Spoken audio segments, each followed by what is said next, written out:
And then the drunk guy says, I can't help being an idiot. I'm Canadian. You're right. They're so pathetic, Mike. Exactly. Enough! There's been too much Canada bashing for far too long. I say no more. Don't you mean no more, eh? Good one, man. They are so stupid. Stop it now. Instead, let us offer our northern brothers and sisters this song of tribute. Oh, I wish I was back in old Canada, a land which I never shall lampoon. How I pine for the ice-covering Lake Manitoba and the beauty that is Saskatoon. I got one. Oh, I wish I was stuck in the hills of Alberta, drinking beer with some big dumb guy trapping fur. As he scraped and he chiseled all the moose dung off his boots, I would learn that he's the Prime Minister. Stop that. Oh, I wish I was in the land that gave us Peter Jennings, Alanis Morissette, Mike Myers, too. No, I take that back, I wouldn't go there even if you paid me. Oh, Canada, you are a place I must eschew. Now, this is not in the spirit that I intended. Oh, come on, give in. I mean, after all, they gave us Ed the Sock and Rush. Yeah, what are you defending? They're such feebs. Okay, I'll try. All right, good man. Oh, I wish I was blowing up Prince Edward Island and going on to bomb Ontario. The destruction of Canada and all of its culture is by far my favorite scenario. Okay, I mean, that's a little strong. You don't have to back you it were down. right, Mike. This is much more fun. Just where the hell does Canada get off sharing a border with countries far superior to it? Yikes. Why, you lousy, stinking, francophonic, bacon-loving bastards! Your country's just a giant piece of... Okay, I think that's enough. I think we bunch of Cambot. Okay, thanks. All right. Sorry. I have no sense of proportion. I'm a disgrace to my uniform. No, that's okay. Now calm down. Now we mustn't hate. At least so overtly. Exactly right. Must disguise our hate just a little. Okay, we'll be right back. Shh, shh. It's okay now, Dudley. Calm down. Calm down. Pardonnez-moi. Pardonnez-moi.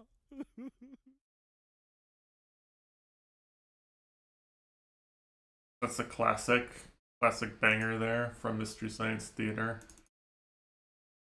One of the most famous episodes for sure.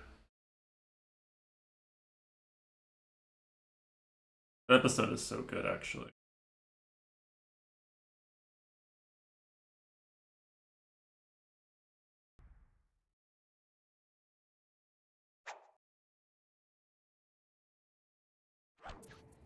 Alright, hi, hello. I'm here.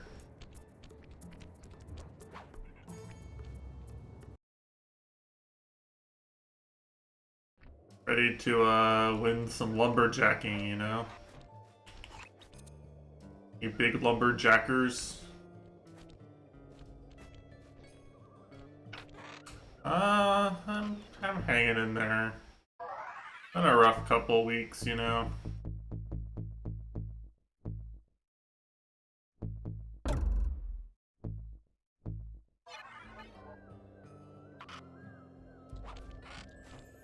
Things seem to have calmed down for now. We've averted the worst case scenarios, but you know. There'll be some other dog shit in the news again soon enough, probably. By future.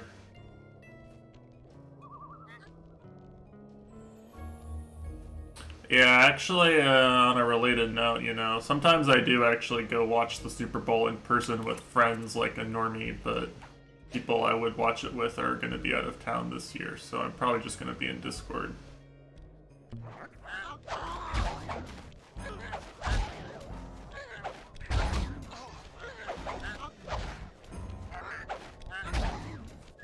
Why do these guys take 6 fucking hits?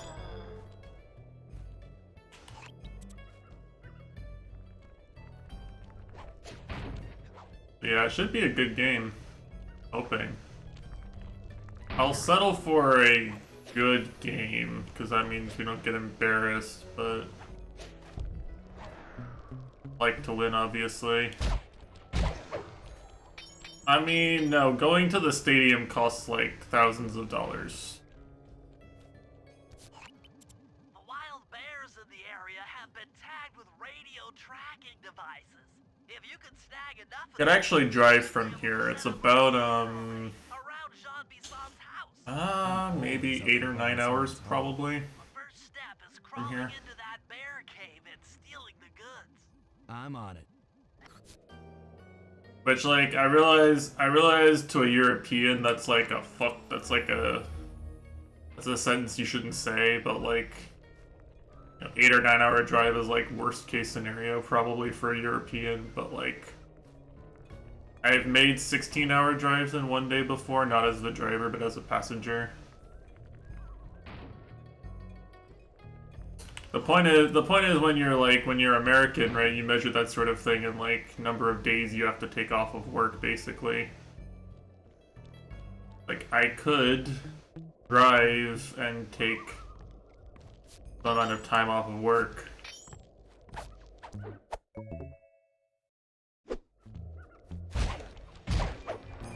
You know, like, there's some amount of time I have to take off work to drive.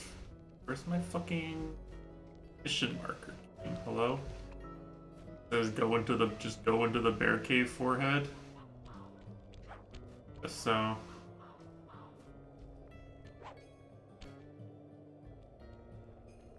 it's not that bad a drive, honestly. Like, in terms of drives you can make around here, I'd argue it's pretty pleasant most of the time. Up that way towards Louisiana. If nothing else, like, the country is beautiful and the roads are mostly empty, so it's like kind of easy to just drive and zone out, you know? As long as you have a good driving playlist or someone nice to talk to. Why won't the game show me where I'm going? Match tags from the bears, right. My point being that you don't have to fly, like, right, it's probably like a 2-hour flight and an 8 or 9 hour drive, so you probably spend, what, like 4 or 5 hours at the airport total between driving there and going through TSA and then worrying about the FAA no longer existing and then boarding and then disembarking and everything, right? So more likely than not, if I were to plan a trip like that, I would just drive. And it would not be a particularly unpleasant drive as far as drives go.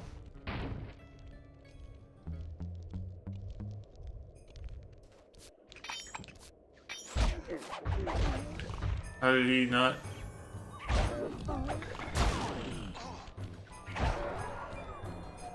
Whatever.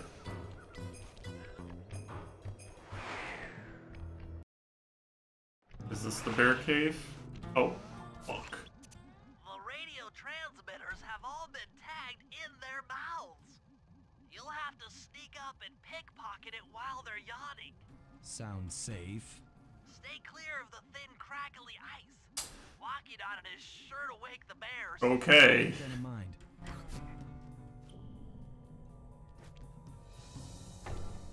And jump over it without waking them up, right?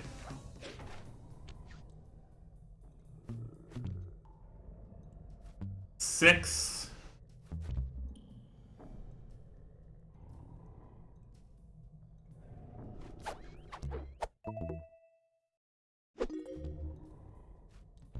Well, some people do that. Some people, like, buy them earlier stuff, or, like, you know, buy them assuming their team will win and then have to sell them later.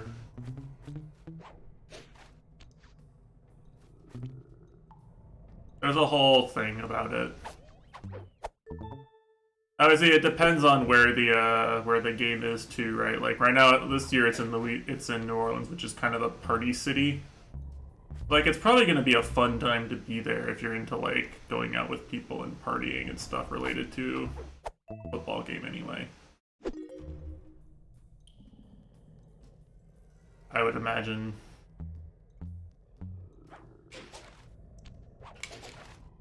If anything, what's probably true is,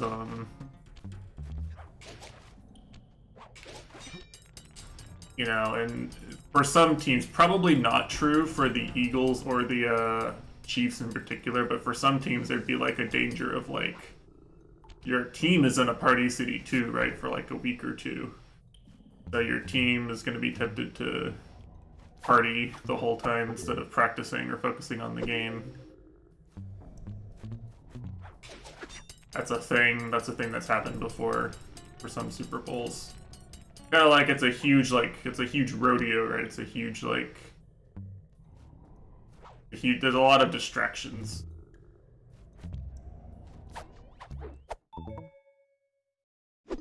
Yeah, that's true, right? And so like there's been a lot of teams, a lot of Super Bowl games where like the team that was better prepared and less distracted won it. And not necessarily the team you would think would be better on paper. What was that jump angle? I do this. I don't know what that's there for. I can't see how that pull helps. Again, I don't think that's true of either the Eagles or the Chiefs in this case. These are like two of the most disciplined football teams in the league. Probably the two most disciplined and focused teams in the league.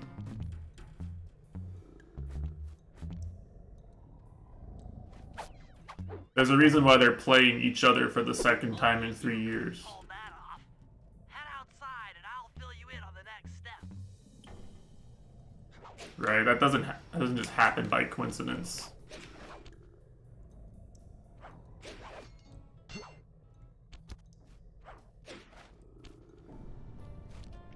So I don't think it'll be a big deal for either team.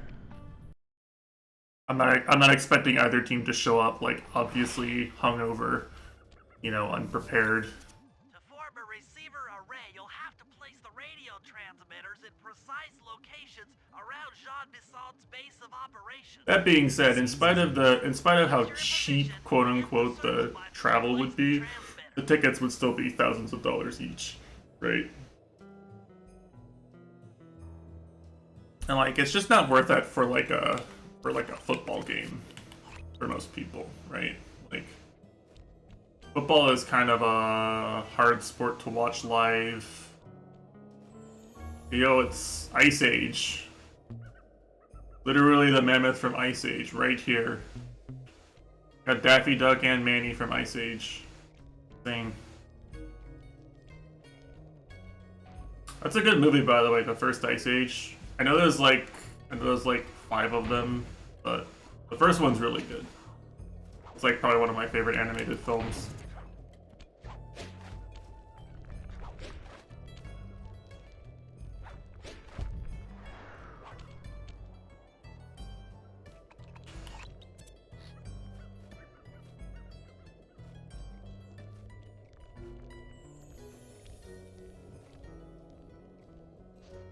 Yeah, it's just straight up a good movie, honestly. Like, good soundtrack, good story, you know. Yeah, it's got like everything. Good kids movie. Got enough jokes adults will find funny. It's good. I have mixed feelings on all the remainders I've seen. I've seen 2, 3, and 4 plenty of times. Enough to have an opinion. I have decidedly mixed feelings on all 3 of those movies. One of those things about having, like, young siblings, you know? It's like, the kids' movie that you grew up watching might have gone on to have a bunch of sequels, and you just watched all of them because it came out when your siblings were kids.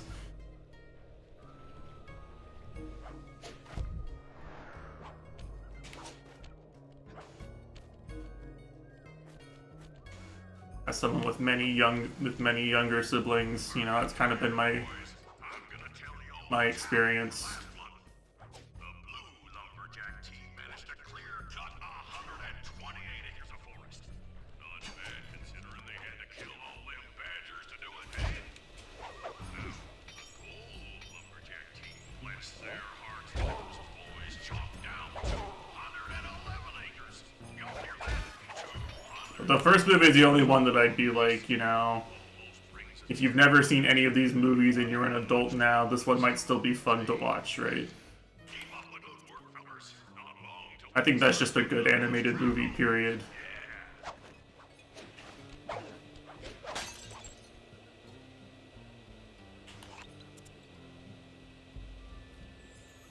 Not sure if it cracks my, like, top tier of animated movies just because Pixar has so many of those spots, but It's up there for sure, you know. It's definitely up there.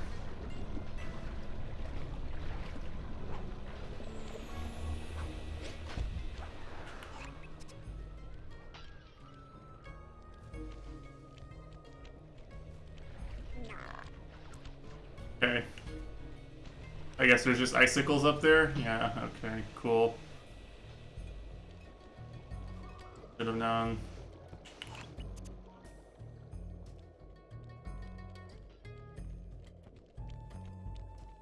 I want to get the one that's up here first.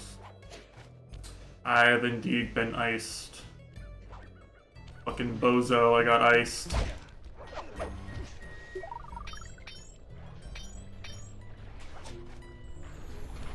Yes, that's what I meant to do! You got it, game.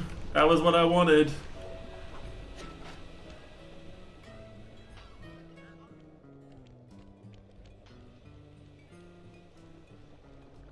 You perfectly read my mind with your circle lock-on system, quote-unquote, EM. Thank you, developers of this game.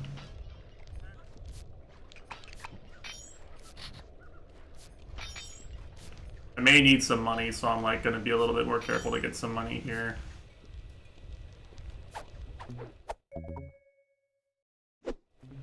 Gonna like actually do some shit to get money. Whoa. Okay, he's good. But not good enough! Anyway,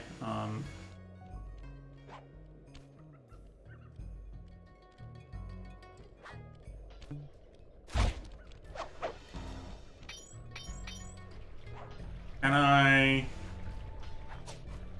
Seriously? What? How am I supposed to grab onto this? So I'm supposed to do this? Supposed to grab onto it from down here, that's the only way it works? Well, it doesn't even go up... Oh. How do I get up this house?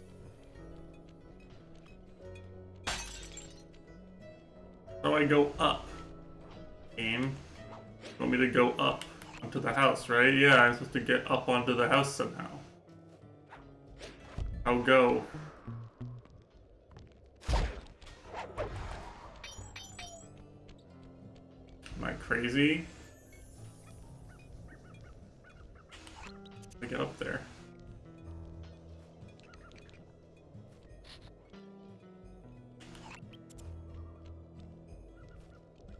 All I really want is to just get up there somehow.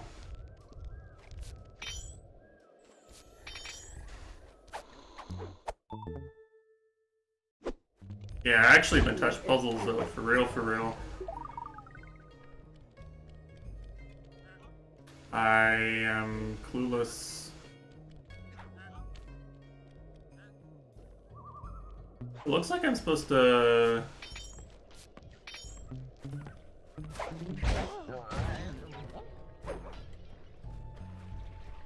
I can't go inside anyway.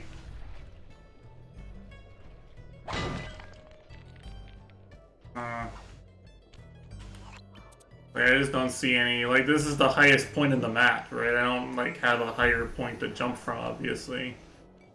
I have an obvious higher point, unless I can, like, get up there somehow, right? I guess I'll leave that one for last.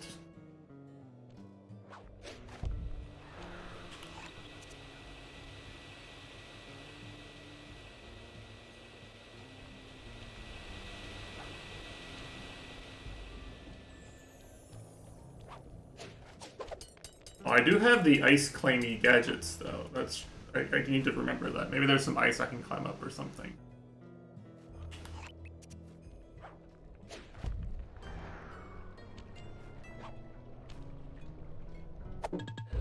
But yeah, I was curious. So I Google Gamered the mission where you get the paraglider, and it was just like, yeah, the paraglider is just required to beat the game. And I was like, oh, well, I didn't realize I had to earn money to beat the game. That was something that seemed decidedly optional most of the game. Then I looked and it said, like the alarm clock, and I was like, wait a second, I don't have the alarm clock.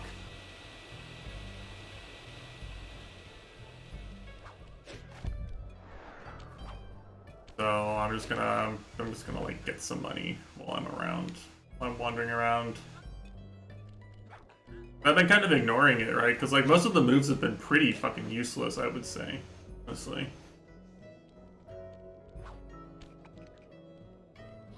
You know, like if you look at the list of moves here, it's like they do some stuff, but like a lot of them are kind of hard to use practically in the middle of a mission. And they have limited energy to boot, right? Like it's a limited resource.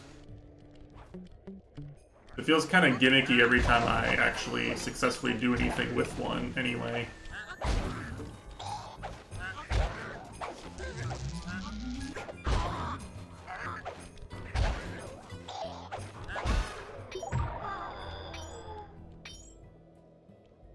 Alright, let's look for some ice to climb up.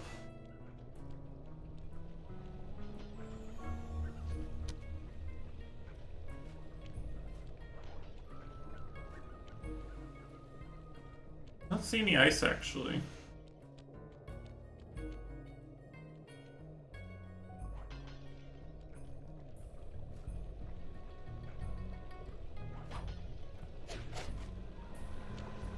No way I'm supposed to go in there, right? That doesn't make any sense.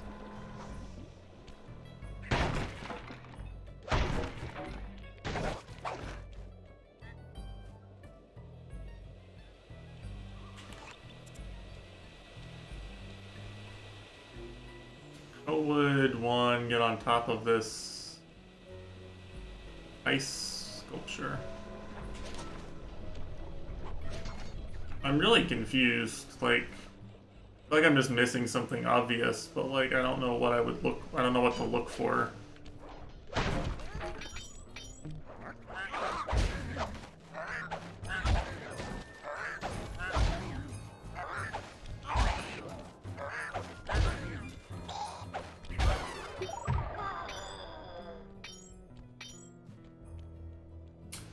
Yeah, it looks like it, right? But like there's no path that leads onto the ice structures themselves from what I can see. Unless it's like all the way over at the other end of the stage. Right? It would have to be like so far away that I just can't see it from where the map tells me to go in the first place. And I kind of object to that on principle, right? Like I find that kind of lame. Or like, how do I get up there on top of there, right? Like, what would I do to get on top of that? Like here I am walking around, right?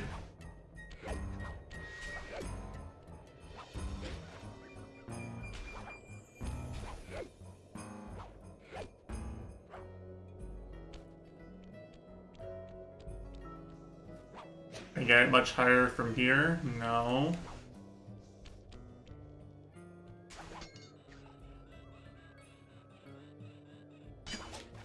This is as high as you get in the level normally, right? Like if I could get up on top of there, then maybe, right? Fuck. What do I do to get on top of here?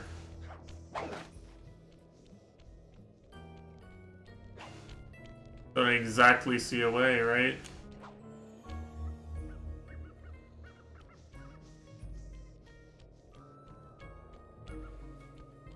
I mean, I agree that I think if I could get up on top of that one round building, I could just jump from there to where I'm trying to go, but the issue is there's no visibly apparent way to get over there either.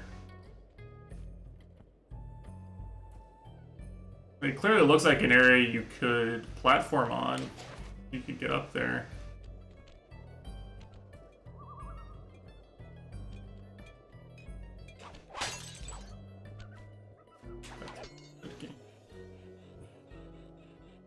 Maybe it is possible if you're like a speedrunner, but it doesn't seem like possible for normal players on their first time playthrough, right?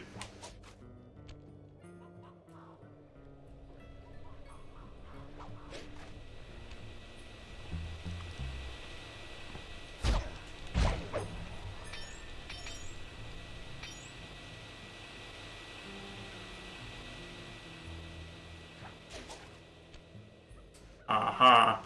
This is my biggest complaint with the game, right?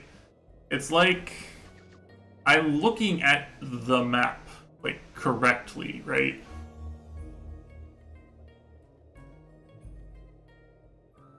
Like if this is a PS5 game, I'm not looking the wrong way, right?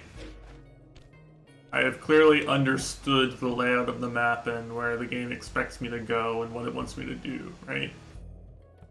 Problem is just that there's no draw distance on these blue sparkles. They just don't show unless you're close enough. Like, look, they're already despawned. I'm literally on the platform, and they're already despawned. Already not rendering.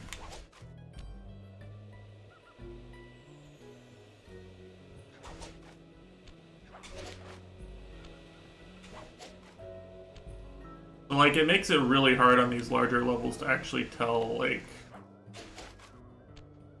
if you're just missing a place you're supposed to go, or it is a place you can go, but no.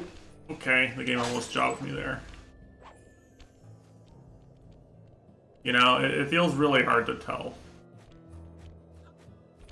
You know, it's nice that they give you all these like big open sandboxes to play around in, but compare this to like something like a Mario 3D platformer, for example, right? Where it's like, if you can see anything you're supposed to interact with in Mario, you can probably see the way you're supposed to do it.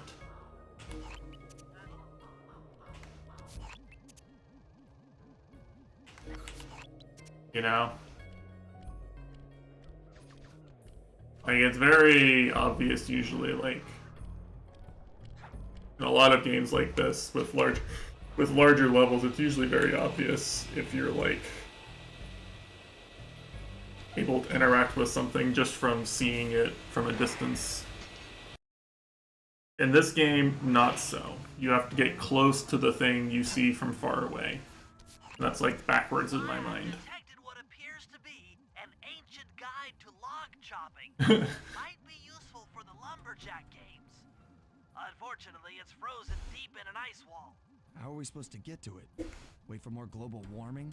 That industrial laser is used to cut through petrified logs. If it could be bounced out that window, with your help, I should be able to Hey, Metroid Prime did lava into snow, okay? and free the book. How do I redirect that thing? There should be a switch on the other side of this wall. Throw it and then head outside.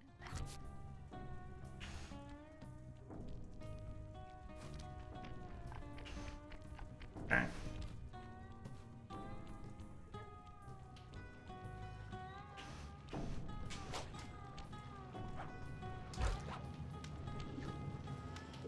Lasers.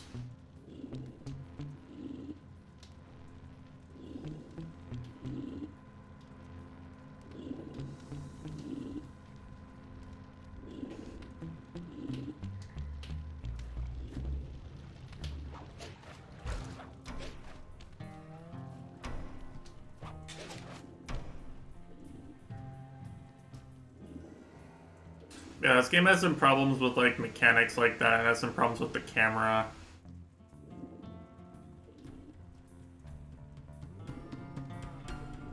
Definitely makes the whole experience all less fun than it could be, right?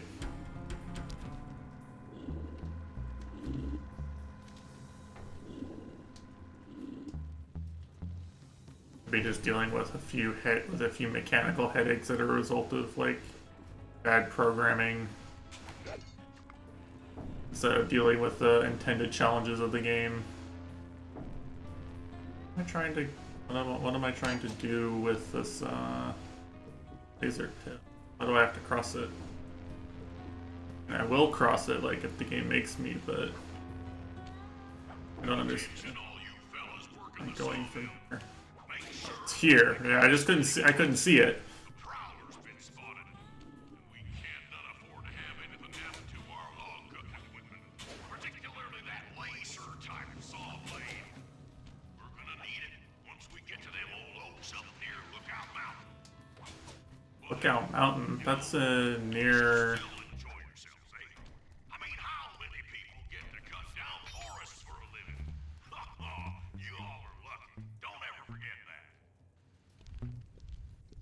Bent to Lookout Mountain.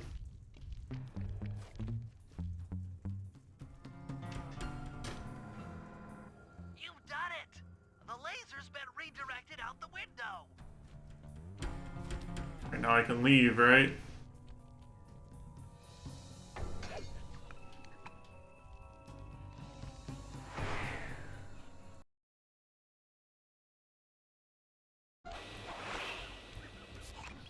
Now to get that laser pointed at the ice wall, you'll need to alter its direction with the crystals I put in your pouch. Oh no. I just walk to where the laser stops, place a crystal, and it'll bounce. Laser into a puzzles. position. That log chopping That's the real is dodge. ours.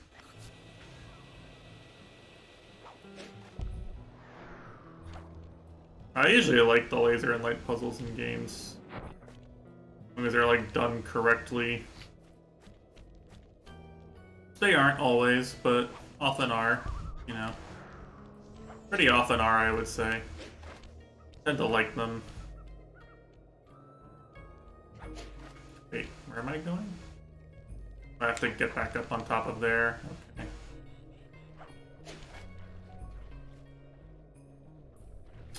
I think you have to do it here, right on this roof.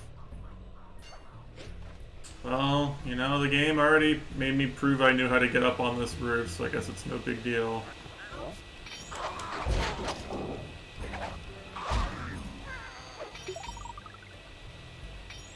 More coins.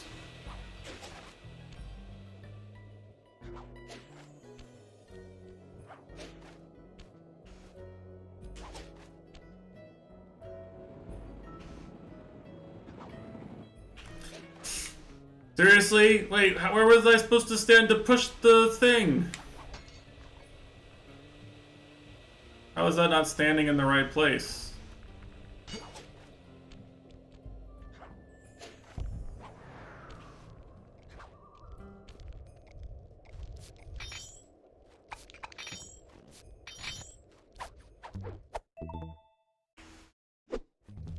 Like you saw, right? There wasn't the icon there usually is for when you're supposed to actually press circle.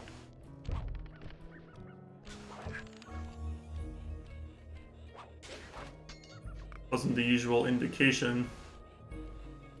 So I thought I was supposed to get closer.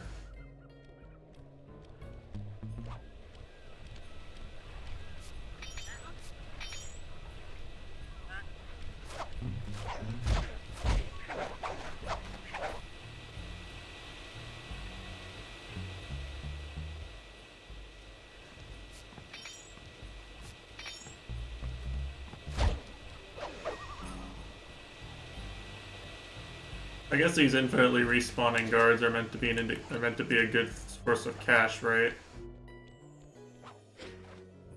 In retrospect, I probably should have been fucking with them a lot more.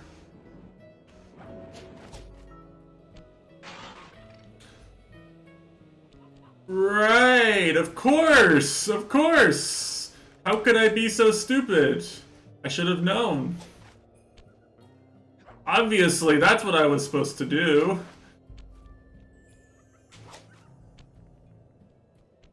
Of course.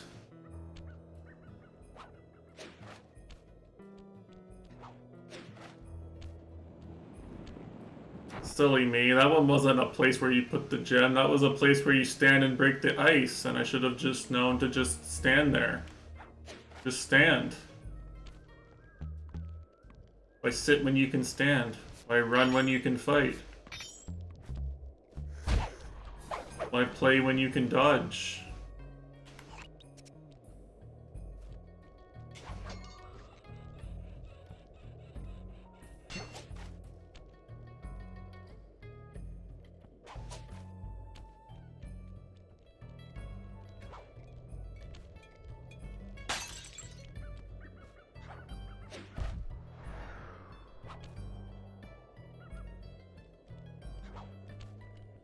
Speaking of dodging, I actually did play PDH for about 15 minutes before stream. I did successfully do Phase 4 once. Like I started from TH Prec in Phase 4 and I dodged phase 4 long enough that it would be a cap if it got there in phase 4 in the original spell. I checked and the HP is accurate. Like it doesn't start with, doesn't give you less or more HP than the spell would have in that phase normally. You can shoot before the pattern starts a bit more, and that way I delayed shooting a little bit so it'd be closer to accurate. Be more accurate. You have to dodge phase 3 for a long time though. It has a lot of HP, so that's probably going to be where most of my attempts die, obviously. In the actual attempts. The for real attempts.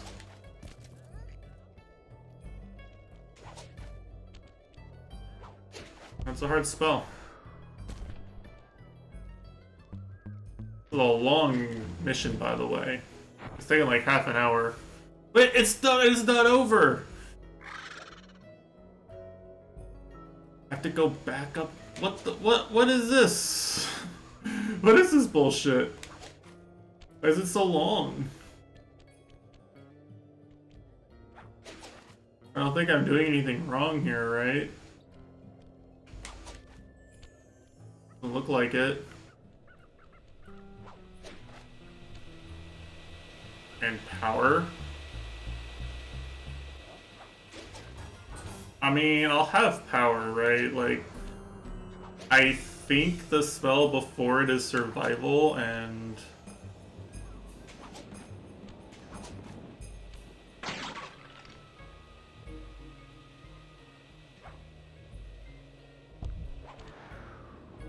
should give some power back.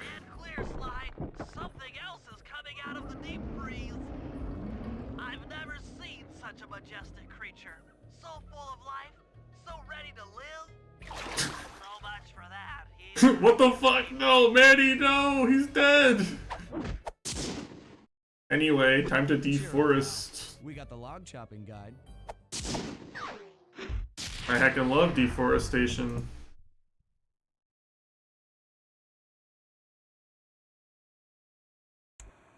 After reading through the log chopping guide, it's become painfully clear that to win in the lumberjack games, we'll have to cheat. Now, I've constructed a plan that hinges around us acquiring an eagle's egg, which is more difficult than you'd think. First, Murray needs to lure a bear into taking out the local oil mains.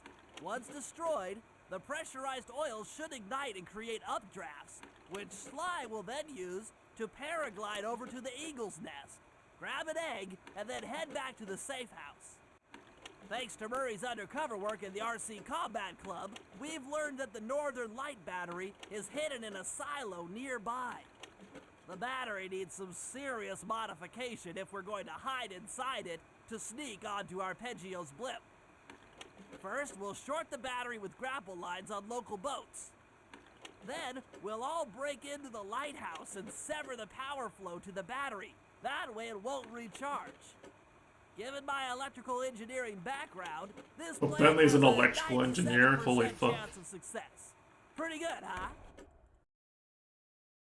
Did I not still have one job left to do in the area?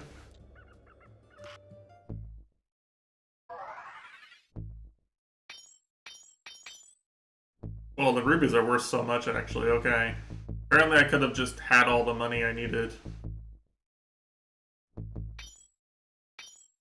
Anyway, there's the alarm clock. Now I can probably finish the game.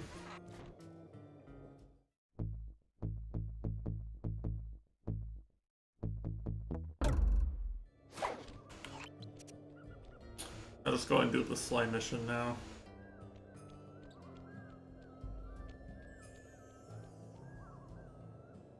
Yeah, I don't know if you're, I don't know if you saw the most recent discussion in Dustforce Discord, Mitesh, where they're talking about saving time with specific boosts and needing to transition up to down. And I'm like, I had to hold back, like, talking about how I actually have a perfect up-down transition into ground boost and my security any %. Because I do. I checked. It's literally frame perfect. It's one frame of ceiling run and then and then like immediate down press. Hitbox abuser. I practiced that section a lot actually. Like I practiced that individual section probably for like 2 hours almost total. Like I grinded that shit out. It's like I needed the time save. The lighthouse is the conduit for collecting the northern lights. We need to shut it down, or the silo battery will continue to fill with energy, making it impossible for us to stow away inside. So Our level's not easy too, like sounds like work for Murray. Actually, this job will require all 3 of our skills. top 10 is very difficult on a level right now, I would say. No one capable of climbing up to the hatch on top. Once inside, sneak down to the ground floor and let us But in. yeah, you can save a lot of time on that section. Right. See you on the ground floor. There's a lot of time there you can save if you just play fast enough, but it's really hard. It's really hard and you have to be near frame perfect.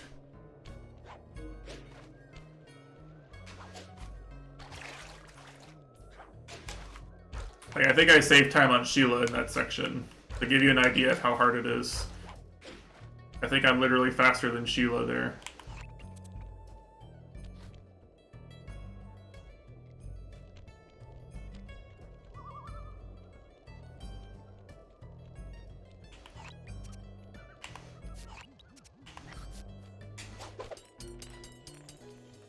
Oh, climbing. Is this like an icicle dodging minigame? I can't really see the icicles.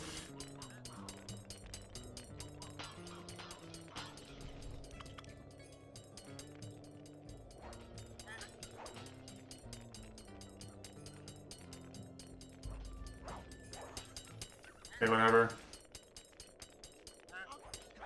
Nice climbing, Sly. You made it up to the hatch.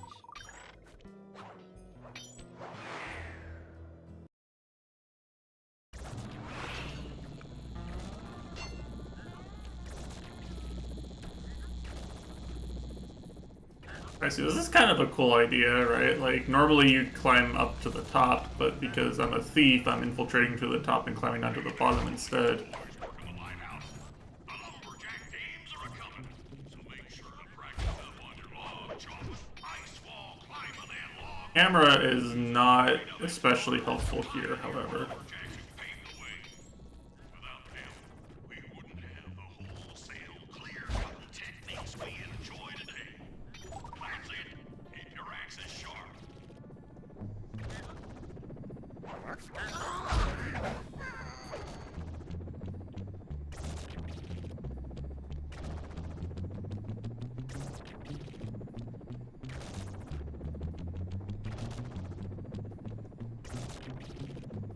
Indeed, I'm a master of stealth, as you can see.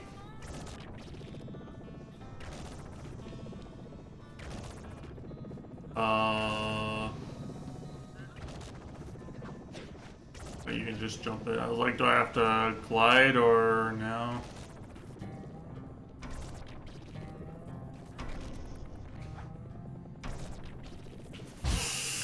Okay, I blame the camera for that.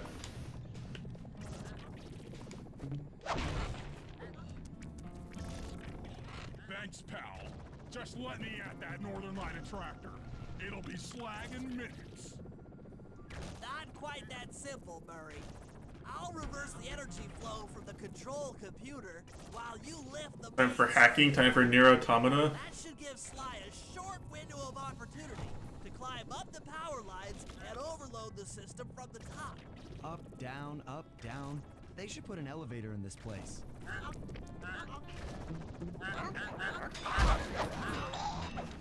By the way, I don't know if you guys have ever climbed an actual real lighthouse before, but it's strenuous.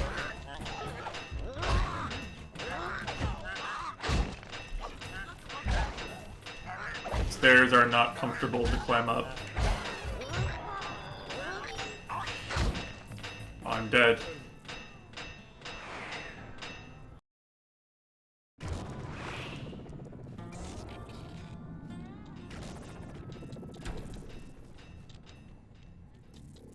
I think I'm on a timer here. Like, I need to go.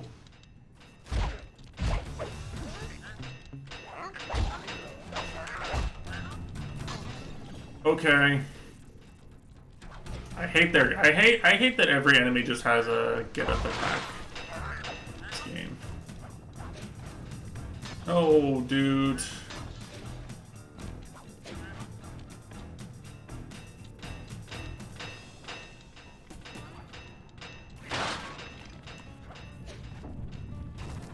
Get climbing, Sly. We can't keep this thing reversed forever. Yeah, this is heavier than it looks. Wait, what am I... What am I doing wrong?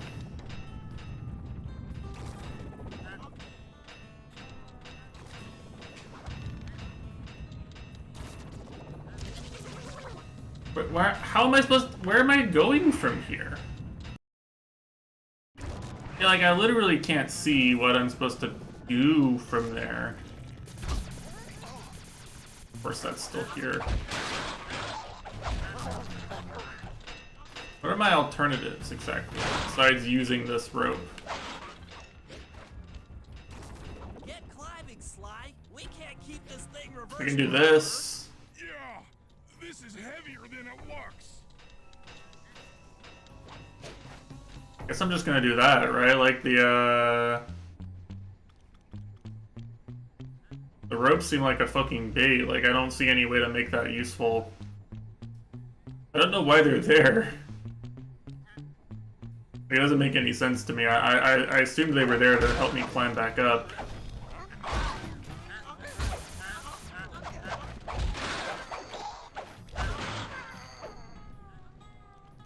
Given they weren't very useful on the climb up, I assume therefore the climb...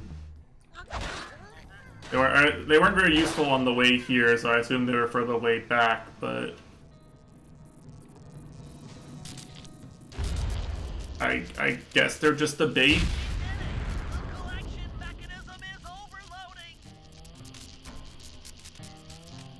I don't understand. Alright, no Nier Automata this time, unfortunately. We lost Nier Bros. Major's probably gonna call me an Indian in DMs.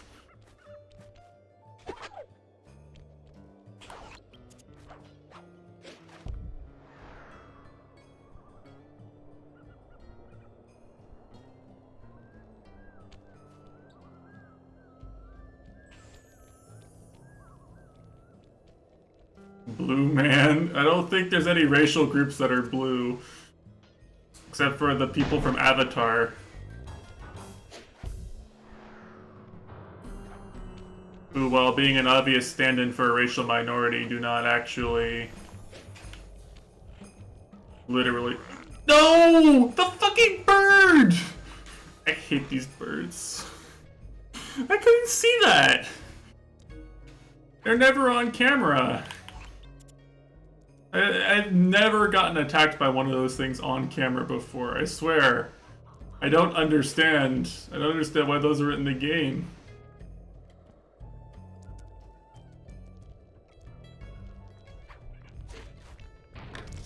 Eagles gonna win Super Bowl. Yeah, annoying birds in video games means Eagles are gonna win the Super Bowl. True, true. That's my cope. My cope. Nah.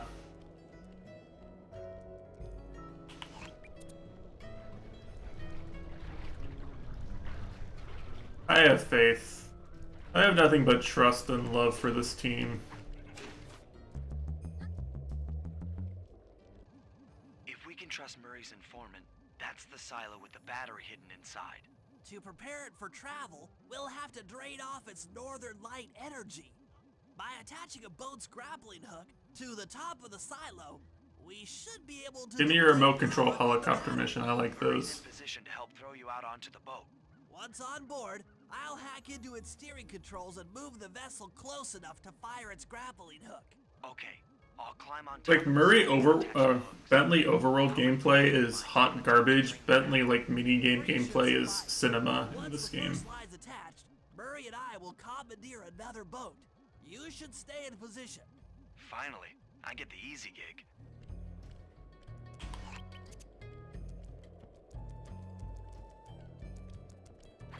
I'm all set to throw you to that boat. These days, my aim is impeccable.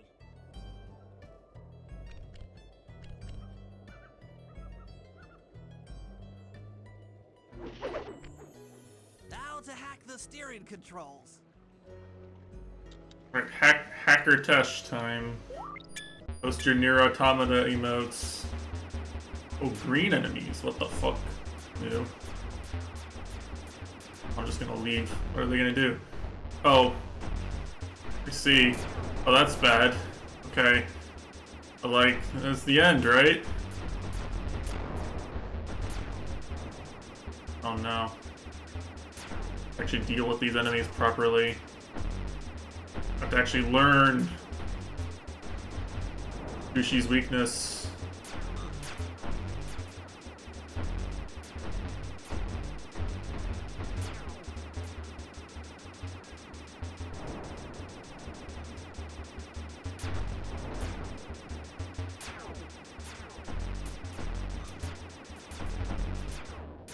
What's weird is, unlike Nier Automata, for example, this only really has 8 directions you can fire.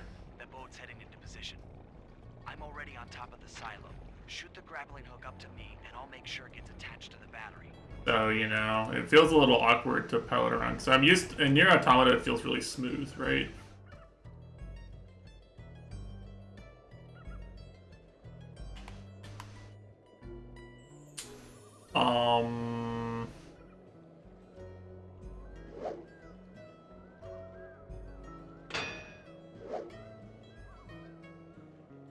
I'll confess I don't actually know where I'm aiming.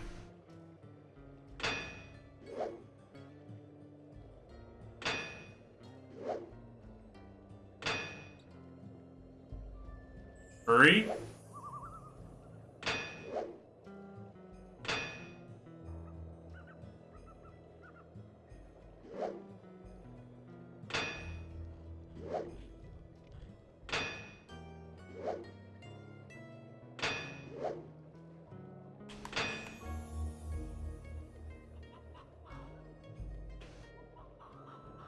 How am I supposed to shoot this thing?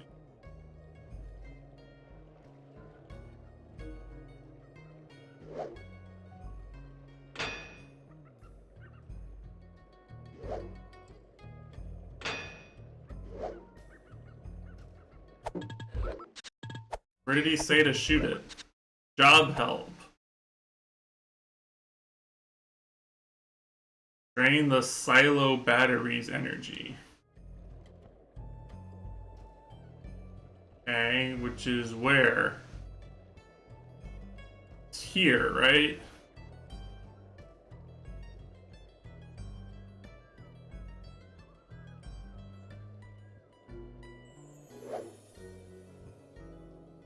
Oh, wait, what? Oh, slides up there, I see. And see him. The hook's in place. You guys should head out for another boat before anyone picks up on what we're doing. Okay.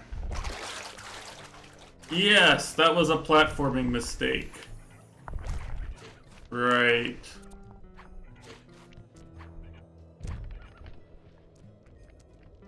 Come on, Murray. I wish I could play as Murray for this part.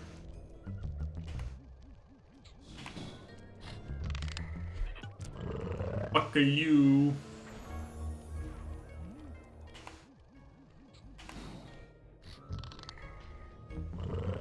Playing as Murray is so stress-free, I swear.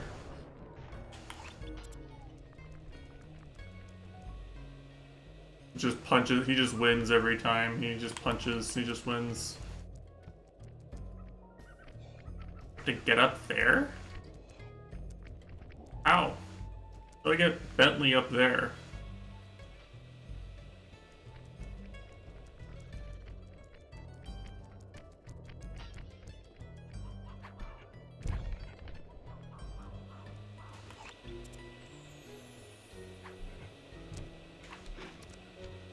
Alright, it's time. Get ready to get thrown.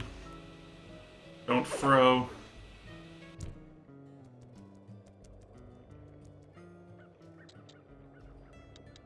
Alright.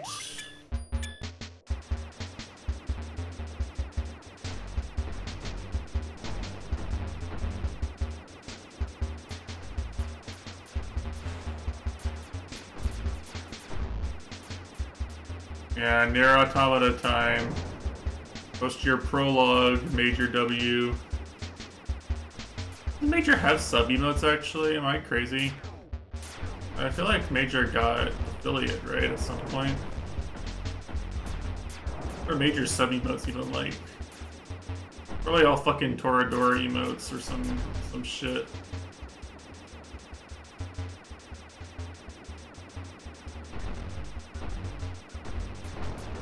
Like I'd remember if he ever posted them himself, but I don't think he does. He definitely should have made affiliate though, right? Like, if you actually streamed any time after the program was introduced, you should have made it.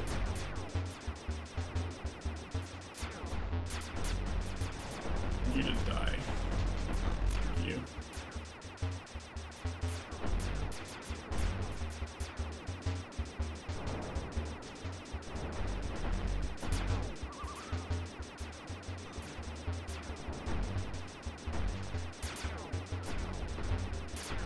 Look at all these mines, dude. They're insane. How do they do it?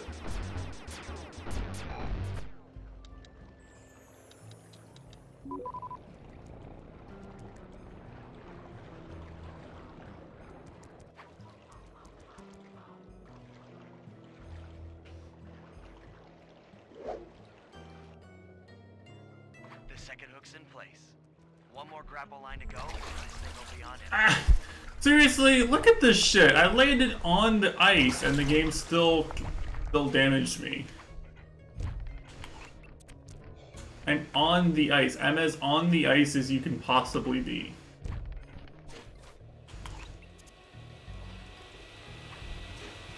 I'm literally right there on the ice, dude.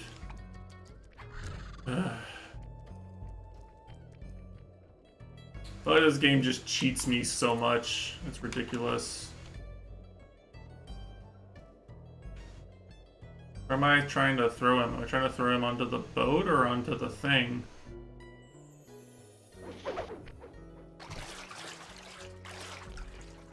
Oh, okay. I think, I was wondering what happened to that guy. Guess he just prefers to be frozen. Oh, it's the frozen mammoth. I see. Cute. Yeah, you can't really see where the top of the ice starts like this. Unfortunately. Oh no. Guys, a little bit carefully here.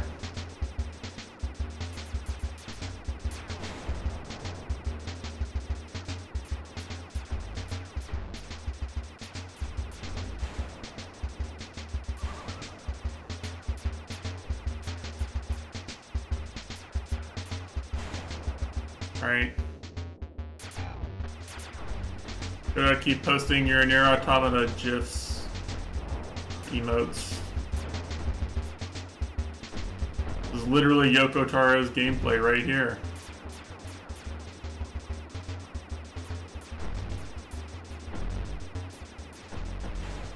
Okay, there we go. There's a new one, there's another one this time. Well, I like how all of these are like literally just the same one, but they get progressively harder. It's not like the original layout was that interesting to begin with, honestly.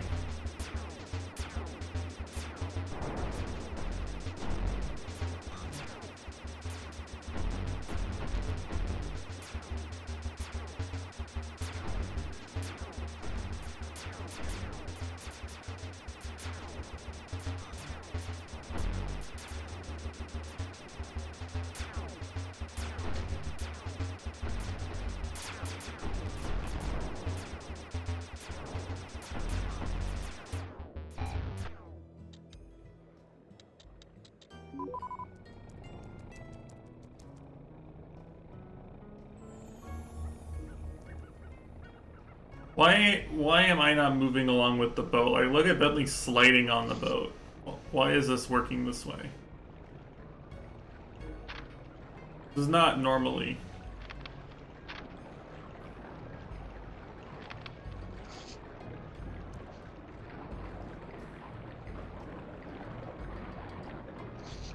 This is most abnormal game physics.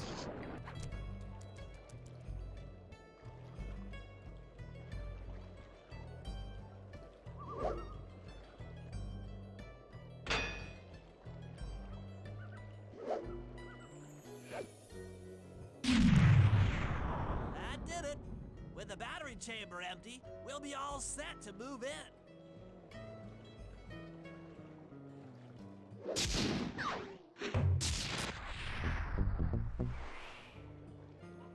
I did not expect this part of the game to take this long, by the way. Things are looking pretty bad for one more stream left of game. Famous copium phrase used by streamers with schedules.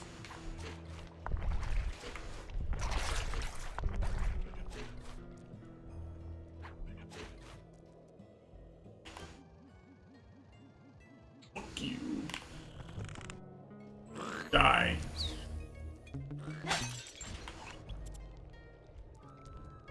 I mean, I'm not like in a huge hurry to play Pikmin 3 specifically or anything, but like this game's kind of pissing me off, so it lasting longer would kind of, you know, just be more things that kind of annoy me about it, right?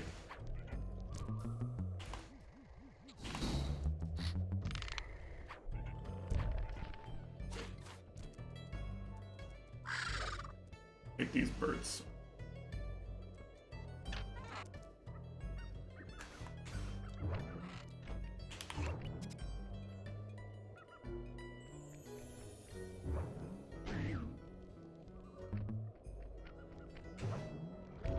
Well, it's 8 total, right?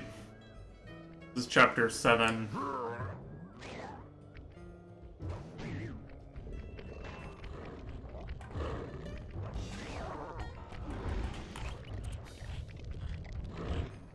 If we're gonna get an eagle egg, you'll first have to destroy all the local oil mains. It looks pretty sturdy. The Murray is strong, but his fists can't punch through metal. No problem. See that old bear down there? His name is Grizzleface. The guards ignore him because he's blind and practically nerve dead, except for his sense of smell. If that old guy smells fish, there's no stopping him. Use Grizzleface to take out the oil mains. But I don't smell like fish. Do I? How can I lure him around? Bentley's taken up a post along the river. He'll keep tossing bombs into the water, and the fish should get blown sky high. Plenty should land near your position. So you want me to throw a fish at the oil mains so that old Grizzleface will knock him apart? That's the idea. You might even try throwing fish at the guards. Might improve their odor.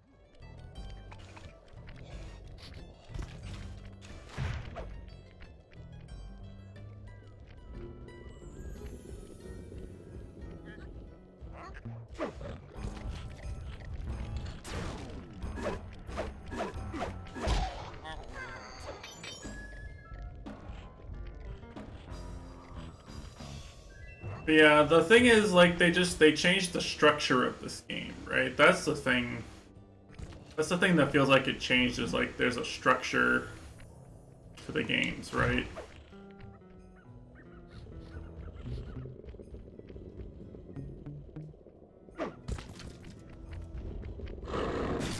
Structure of the first game was like you go to a place and then Grizzleface over to the next oil main by luring him with fish.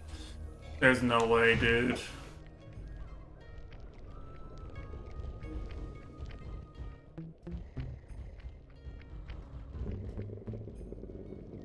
Right, the structure of the first game was like you go to the one place, right, and then there's a bunch of levels, right? And that's the thing, is like each individual level kind of feels like new and unique and, you know, interesting, right, when you're there. Is this what the bear traps are here for? They actually interact with a bear meaningfully?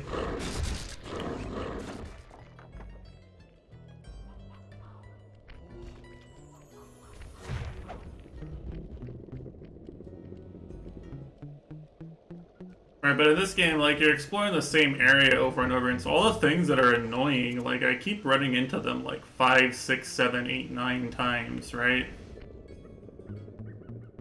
Like the bird, right? Like, I just keep getting hit by the same bird every fucking time. Can he get down here? I can't get to him. How does he get over here? Face is moving towards your position. You gonna get down? You gonna just show up here?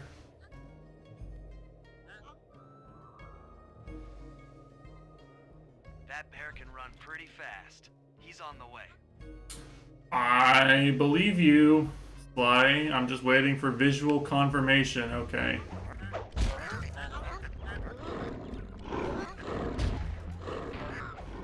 He really just did it just auto attack the guards instead of him? Okay. Bentley, you want to do something? Need Bentleys?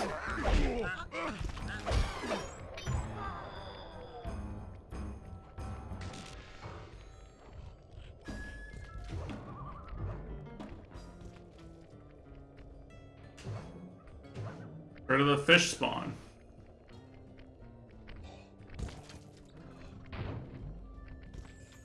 Am I stupid? Like... Okay, where is Grizzleface? Okay, there we go. Okay.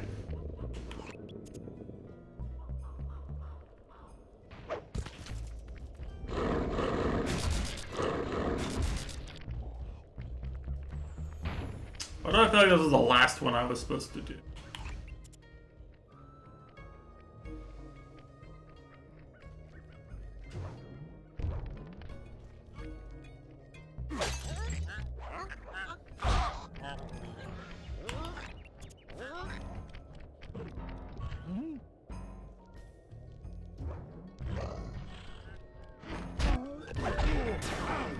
Hey, fuck you.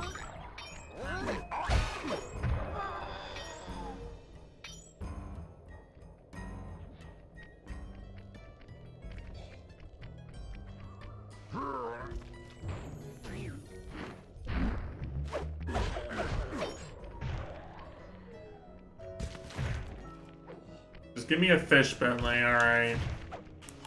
Alright, I'm gonna... The safe house indicate that Grizzleface is on the move. Come on, let's go. I think this works. Probably just get him over here.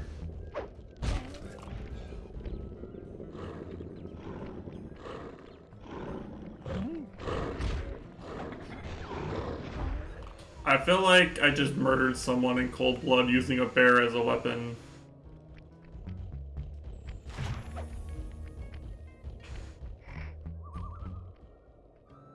Anyway, yeah, I did these out of order, right? Like, I went to the one that was closest, like, absolute distance, but not the closest in terms of pathing the fucking bear. Wait. How do I get the bear over here?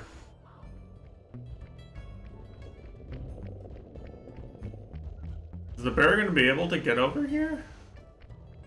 No way, right?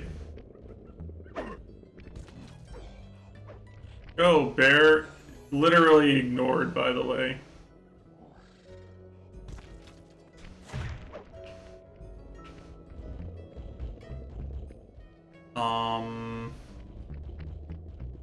Okay, I don't think that's the path. The path is probably this way.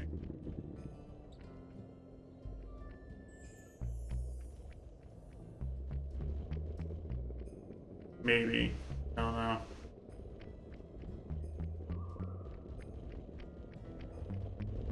Yeah, it's definitely up this way, right? Sure, for sure. No! Alright, Bentley, give me another fish. Bentley, give me another fish.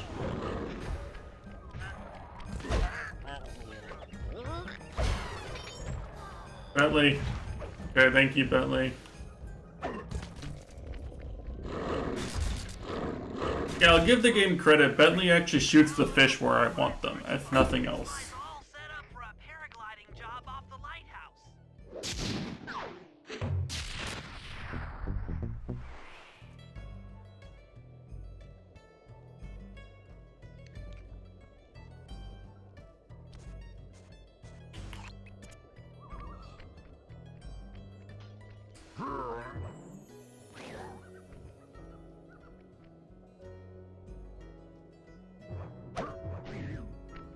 Yeah, I think this is two more. I think this is one stream after this, after today. Game though. Like I don't know. I'm almost done with this level, but I have a feeling that like the game's just gonna like make the last level like really long for some reason. You know. It's just the kind of game this is, honestly. The kind of games where the levels keep getting longer and more complicated instead of where they keep being shortened, easy to understand what you're doing. Which is not like anything inherently wrong with that, but still, like it's. I feel like the first game was better served by it being kind of short and easy to understand how long anything would take you. I kind of dug the shorter segments in the end. That being said, I think the fact that this game is open makes this one a better speedrun game, probably, for those people who actually speedrun these games.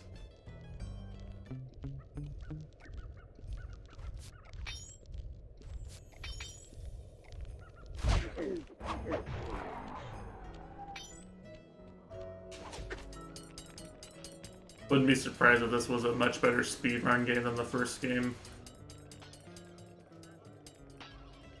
But like, playing it casually, a lot of the things they changed have ended up being kind of annoying in the end, I think.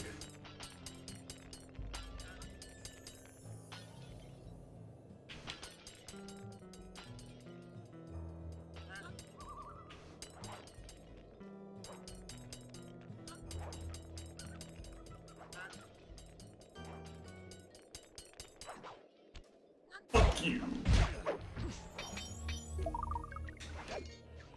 There an actual... Oh, that's where the...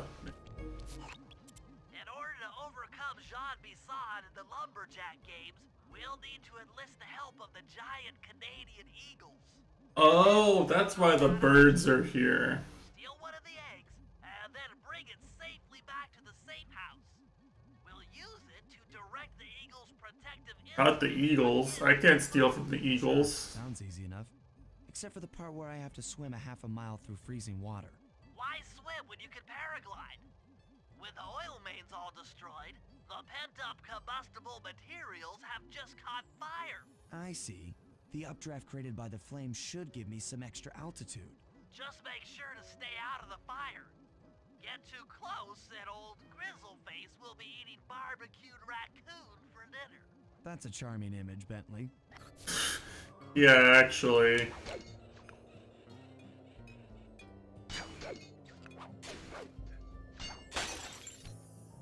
Alright, I mean... Where am I going again? Over there, right? Anyway. How's your day been, chat? How's you guys life? How's shit going? What's up with everyone? I think I'm dead. Fire?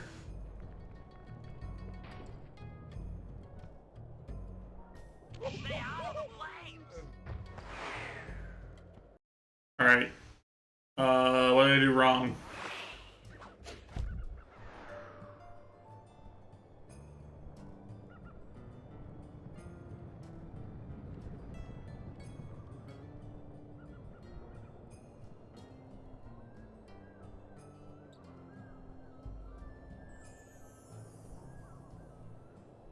Can I just make it from here? I can't.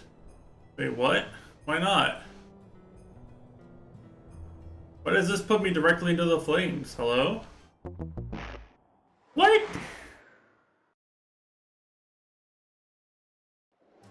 How does this make sense, game? Am I supposed to use, like, multiple thermals? Like, if I don't use all of them, it's impossible type thing? Probably, right? Like, I'm probably supposed to, like, hit all of them somehow and then, right?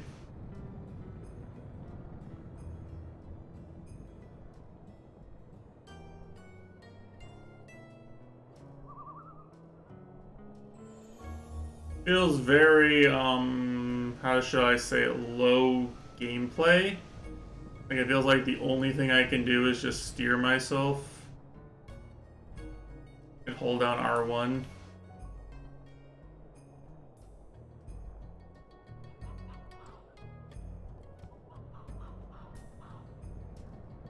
Yeah, actually paragliding, for real, for real.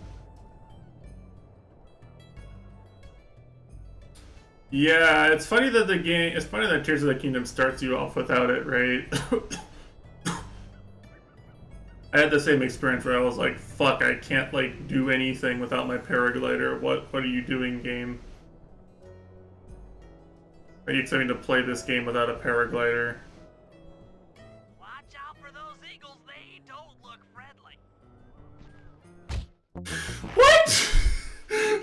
There's no way! What? I got clipped by the wing.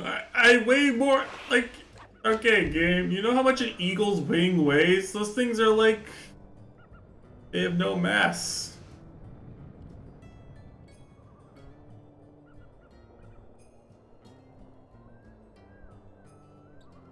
Anyway, this is basically a cutscene here.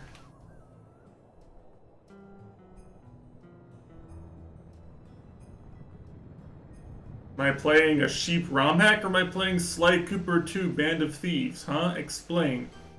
Why is the game just cheating me randomly and I have to use save states to make it fair, huh? Explain.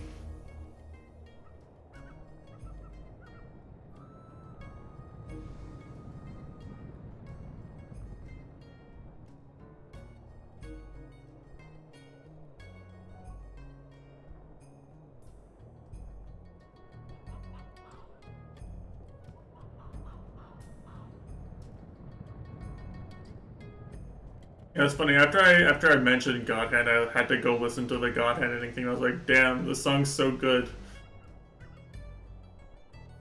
Why is Godhead just like the best fucking game that no one's ever played?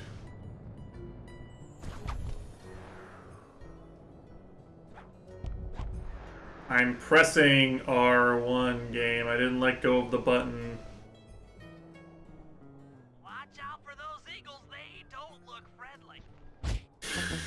Seriously? Soon, TM. Yeah, I think you said that 2 years ago.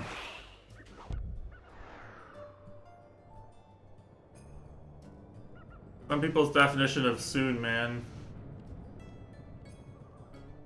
Really an interesting thing.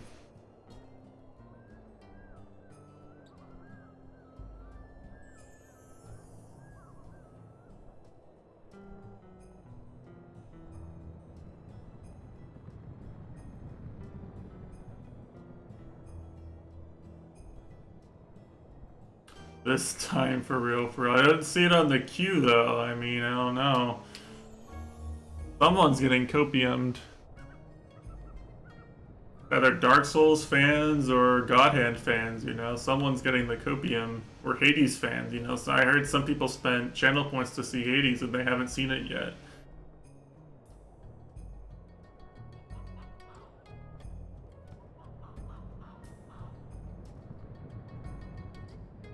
Am I supposed to drop below the eagles or am I supposed to dodge them?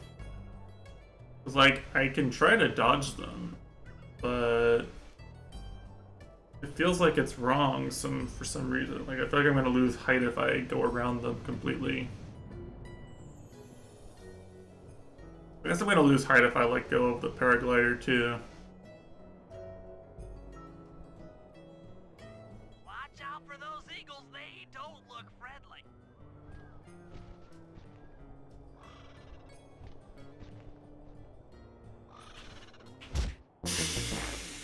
I can't fucking do it.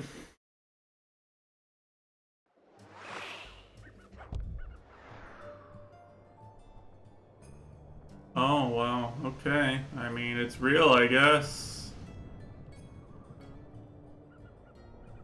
There's a lot of games I want to see right there after Dark Souls. I have a feeling that I could do one thing to see those games faster, actually.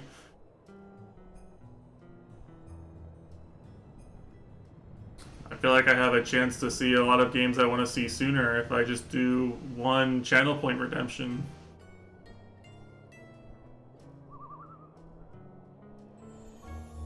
It's less funny knowing that like the only person I'm bullying by doing this is Kushi, though. I don't really enjoy bullying Kushi as much, you know.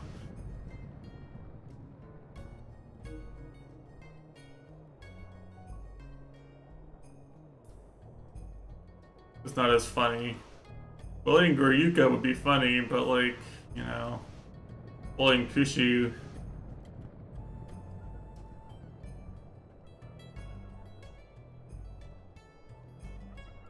Yeah, but he's not gonna be awake for the Dark Souls streams, right? He's just gonna be like, wow, my friend finally played this game. He's not actually gonna watch the streams.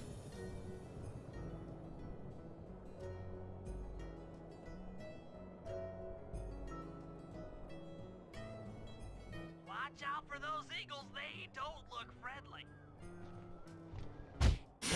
Seriously?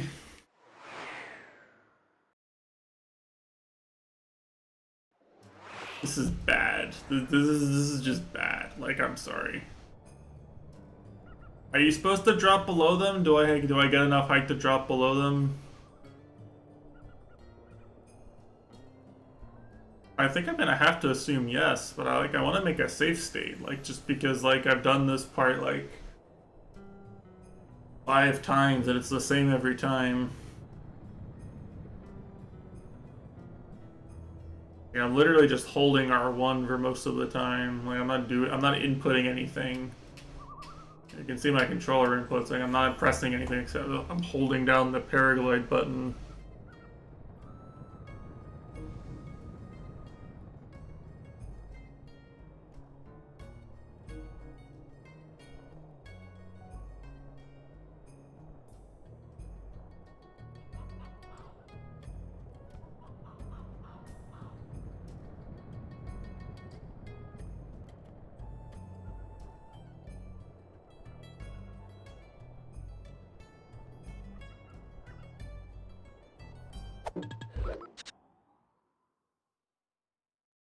I'm not looking closer next time. I'm looking farther next time.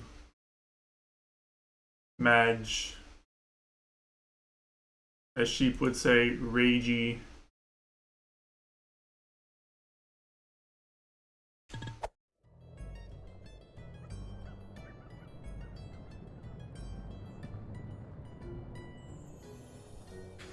I'm gonna try just going underneath the eagles.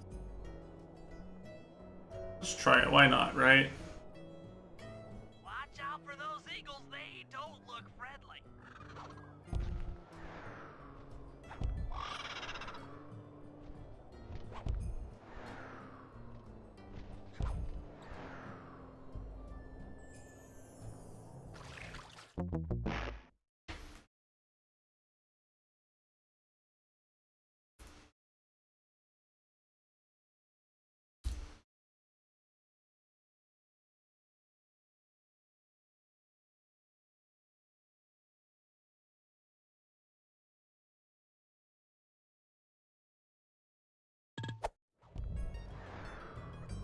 Do I actually have to dodge them?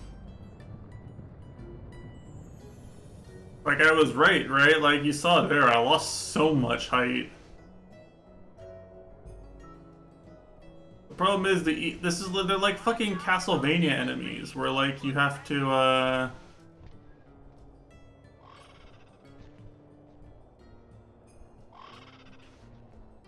You have to like dodge the literal visual hitboxes.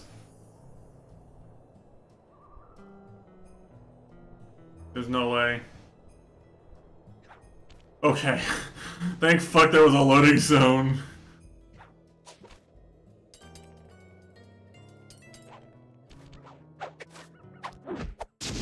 I mean, I guess I should have known that there was a loading zone, right? And not... Get that eagle egg back to the safe house, we'll be all set for the lumberjack games.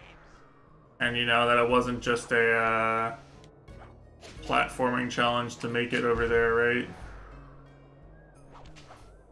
You know, it could have been a platforming challenge. They could have made me, like, literally make it up there. They could have put some collision up there or something to make me make the distance. But there's actually, like, a loading zone. You know, the game would never tell you something like this, right? That's not the sort of thing the game tells me. Yeah, I thought I didn't have the distance, too. That's why I thought I had to, like, do something other than what I ended up doing on my successful attempt, because, you know...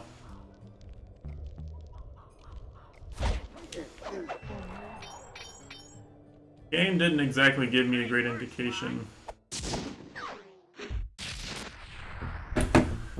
Okay. I'm gonna stretch my... Oh, wait. I'll watch the cutscene first.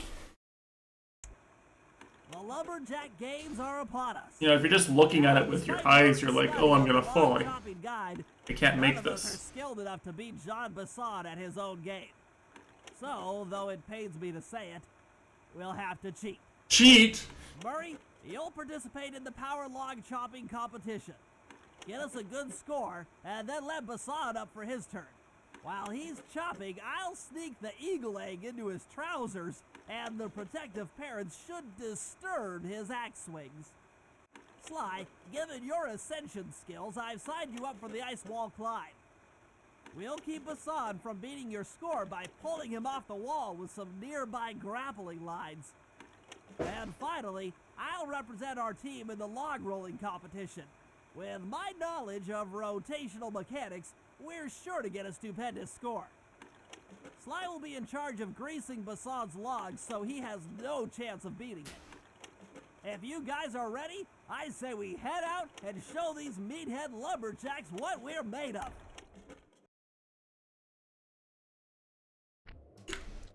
Alright, quick break. It takes $1 to make $1, but I bought this here chainsaw and made me $100.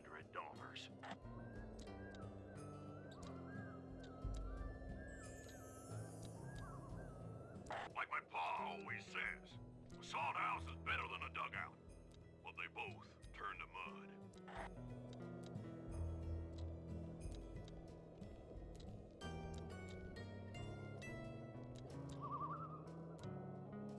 Why don't those lazy, dumb beavers know their place?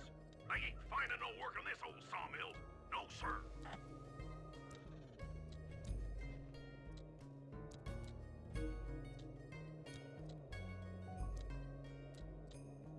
I hear what you're saying, Duck, but when I look at a grove of trees, I see commerce.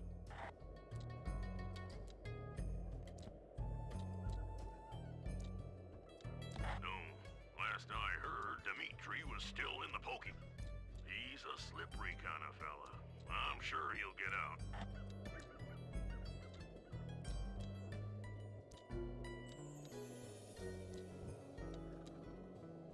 By Jiminy, that thieving raccoon messed up my iron horses.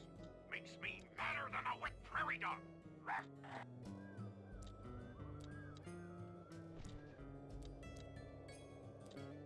That stream through camp's looking full of fish. Maybe it's time I built me a cannery.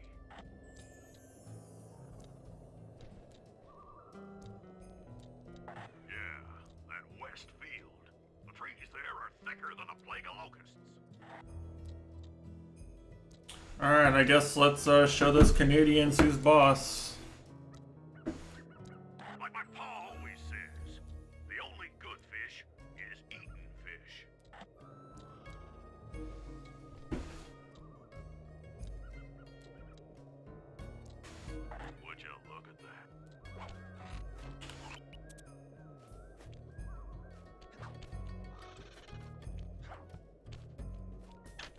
I like how you can never tell who it is you're supposed to play as for the final mission until you leave. Guys, let's head down there and win those talons from Jean Bisson. Sly, try to keep a low profile when we get close. We don't want him to recognize you.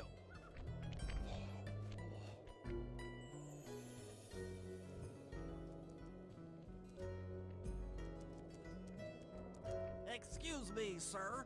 We humble lumberjacks would like to participate. He doesn't know. In lumberjack games. Think you got what it takes to win the clockwork talons, eh? Well, I'm sure enough gonna let you play, so long as you pay the entry fee. Much obliged, partner. We'll, just take our positions for the competition.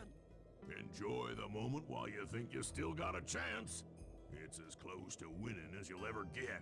This year's first event will be a power chopping contest. Not like anyone's ever gonna beat my record, but let them try.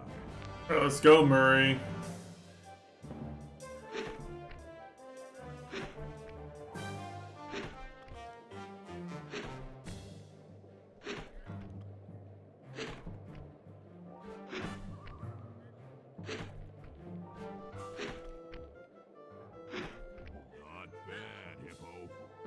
Watch and learn as I destroy that log without even breaking a sweat. I'm watching. Okay, Bentley, you're on. Plant the eagle egg on Bassan, and the angry eagle parent should swoop in and throw off his axe timing.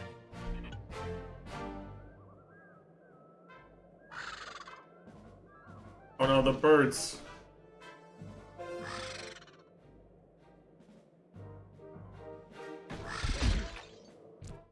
Seriously? No, not this kid, not this mechanic, dude.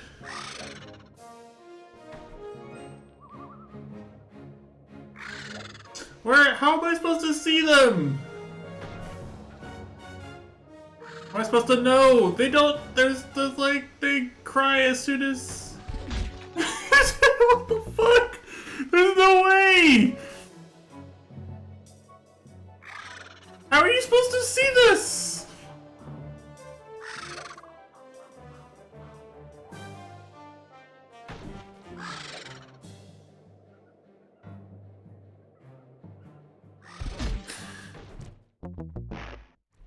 What? Like, what am I supposed to react to here? I don't understand. Like, he's not on screen. Like, I'm looking up. Holy fuck! What the fuck? What is this game? What are these birds?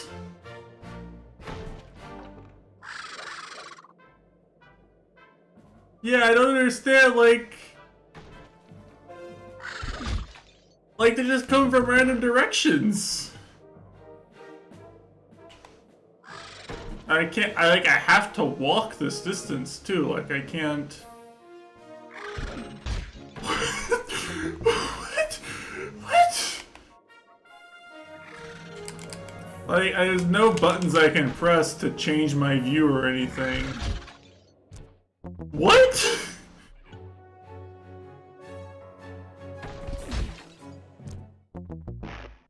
Like, I don't understand what you can possibly do besides memorize what direction they come from. Why there?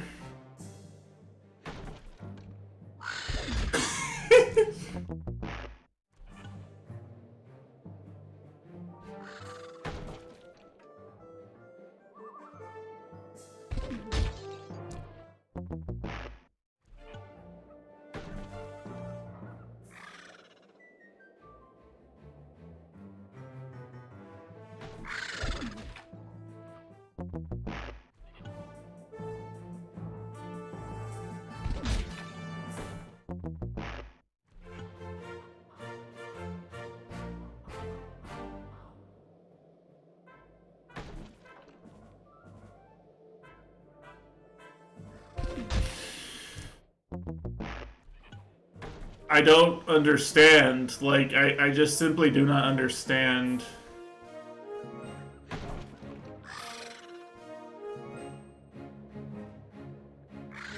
Yeah, where's Carmelita Fan 69? I need Carmelita Fan 69 stat.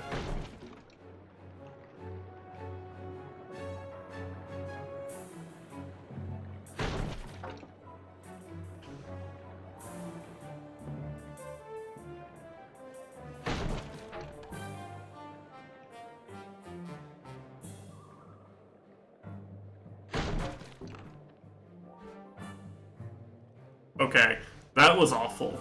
I had precisely 0 fun with that part.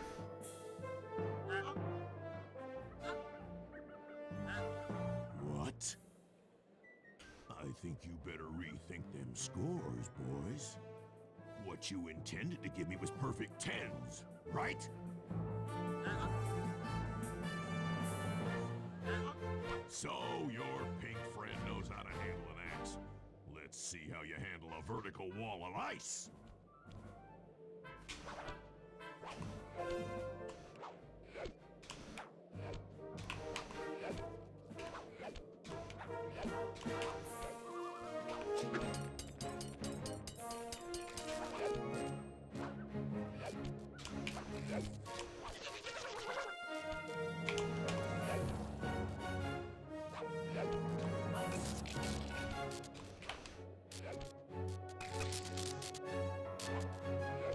Alright, I couldn't see. Isn't helping you any.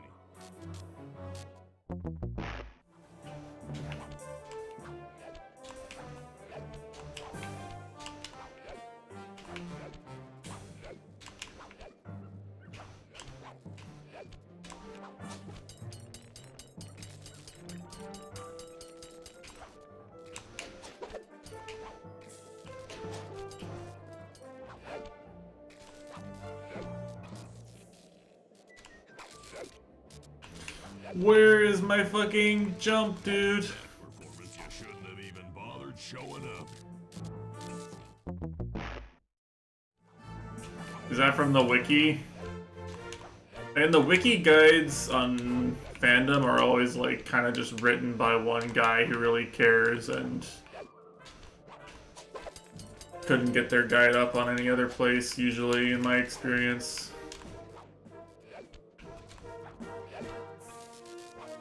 Oh, game facts, huh? Right, I forgot. Fuck. You can't see until you jump once. Bothered showing up. You can't see until you go the wrong way once. Why?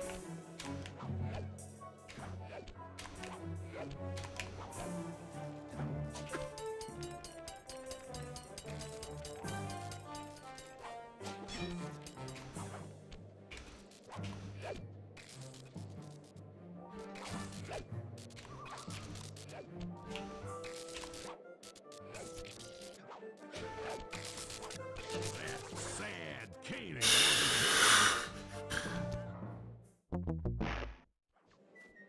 I'm just dying here, I'm gonna be honest.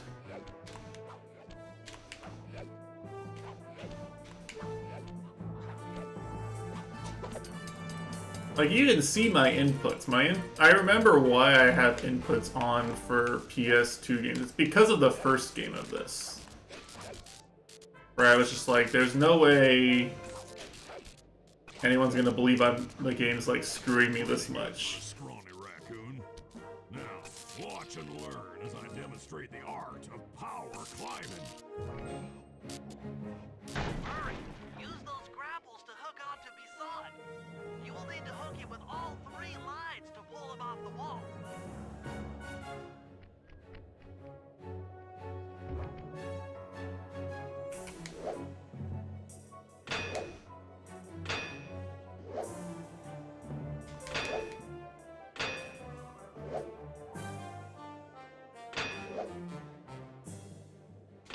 It is so hard to tell where he's actually gonna go. Like how much distance I'm gonna get. Now that's how it's done. fun.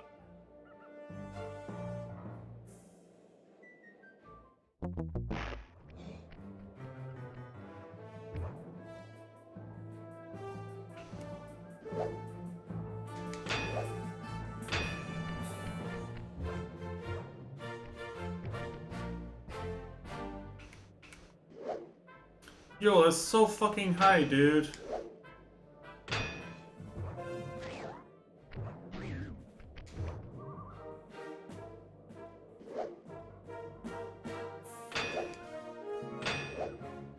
It doesn't reach.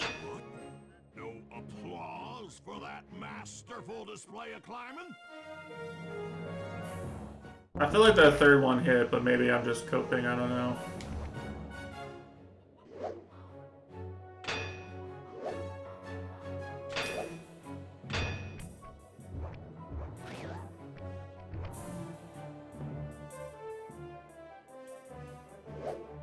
Why is it so high? I can't see what I'm doing.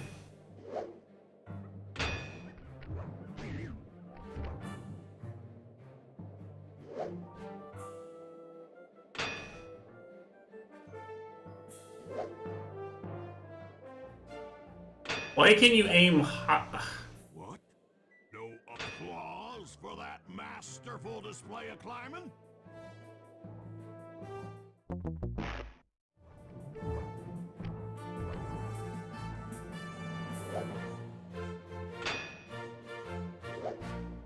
Like how you miss the first few, it's just basically over.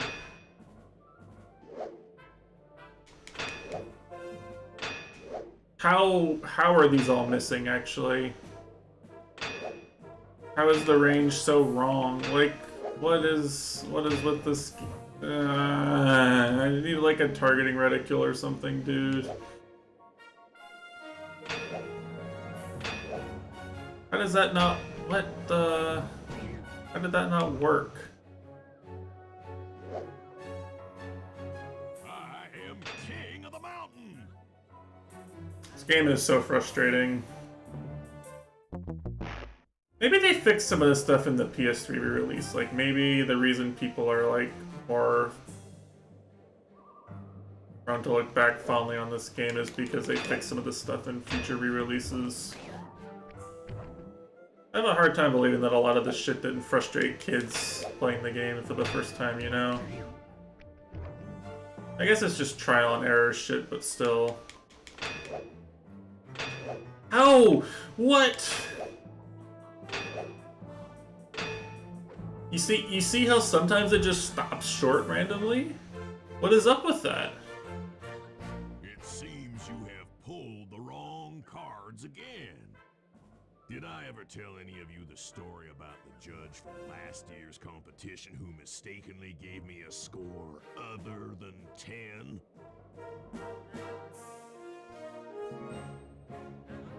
I see we're tied with only one event to go. Unfortunately for you, I've saved my best event for the last, the spinning log competition. Okay, looks easy enough. I just need to stay out of the water.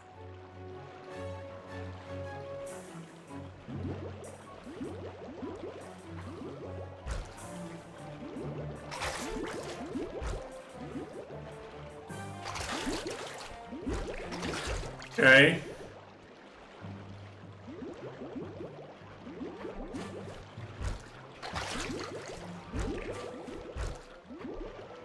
This one, I don't think you can just know. Like, I think you just have to react, right?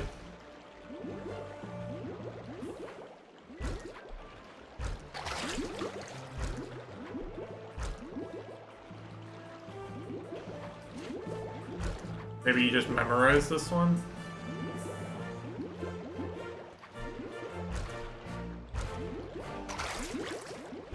You're one lucky turtle. Okay, well at least that one was like playable. Watch how a skilled log roller does it.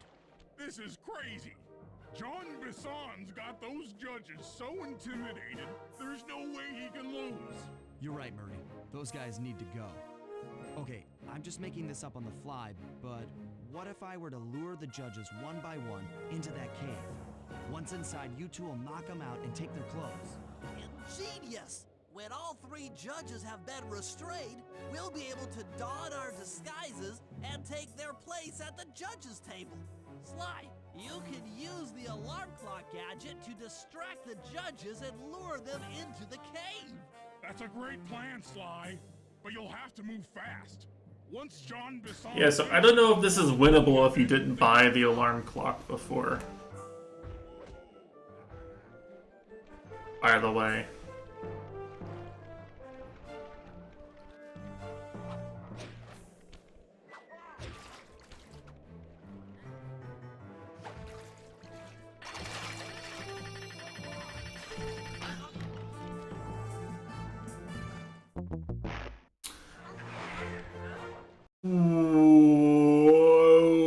Okay.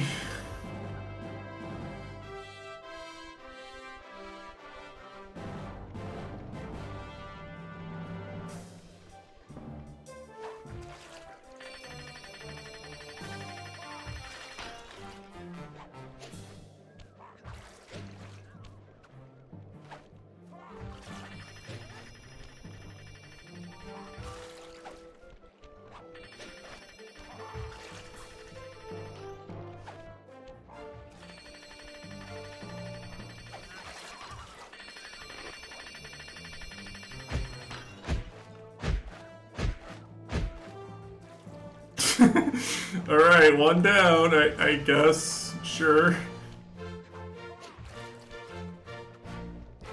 Gameplay, am I right? Real stealth action gameplay here, you could say.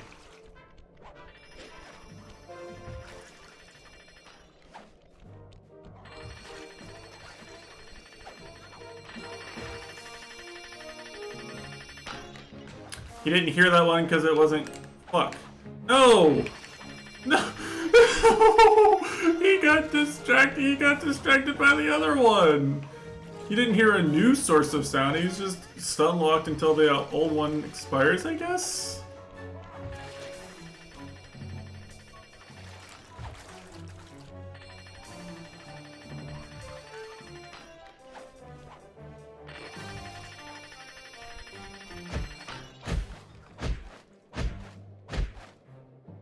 Okay, this mechanics, I will be honest, this alarm clock's kind of fucking awful.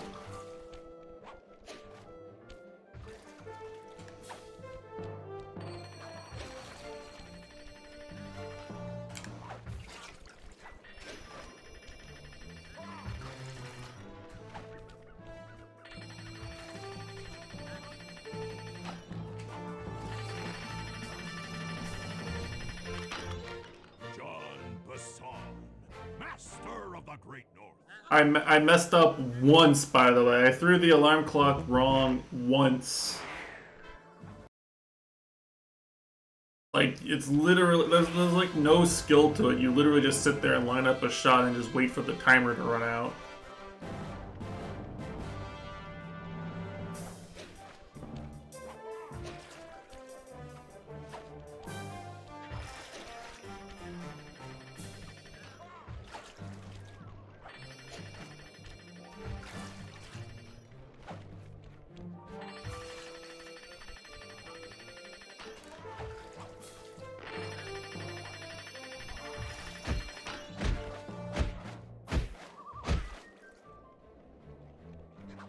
Threw it early once, and now I have to do the whole thing over again.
Bunch of suspicious ducks there. I thought I warned you judges about the consequences for incorrect scores. Wait a second. You aren't the judges I hired. It's the scrawny raccoon and his annoying friends. Well, if you want the challenge, then why don't you just take them? Alright, I mean, I'm dead. Oh, my aching head. Those talons really pack a punch. Sly! Murray! Wake up! Yeah, I'm awake, but not so loud. I have a splitting headache. What? Where are we? Sheep? What's going on? This looks like the sawmill control room. Bisson must have thrown us in here for interrogation later. I, for one, would like to escape before he returns. It looks like we're pretty well sealed in here. Unless Unless what? you can fit through that hole. I think I could squeeze through there. I'll drop down and try to free you guys from the outside. If there's any trouble, I'll call with this walkie-talkie. You might be able to help me with these sawmill controls. Oh boy. This level doesn't end, does it? Open that steel door. Given enough time, I might be able to make some progress. Sounds like a plan. Good luck, Bentley. And remember to shout if I can help you from up here.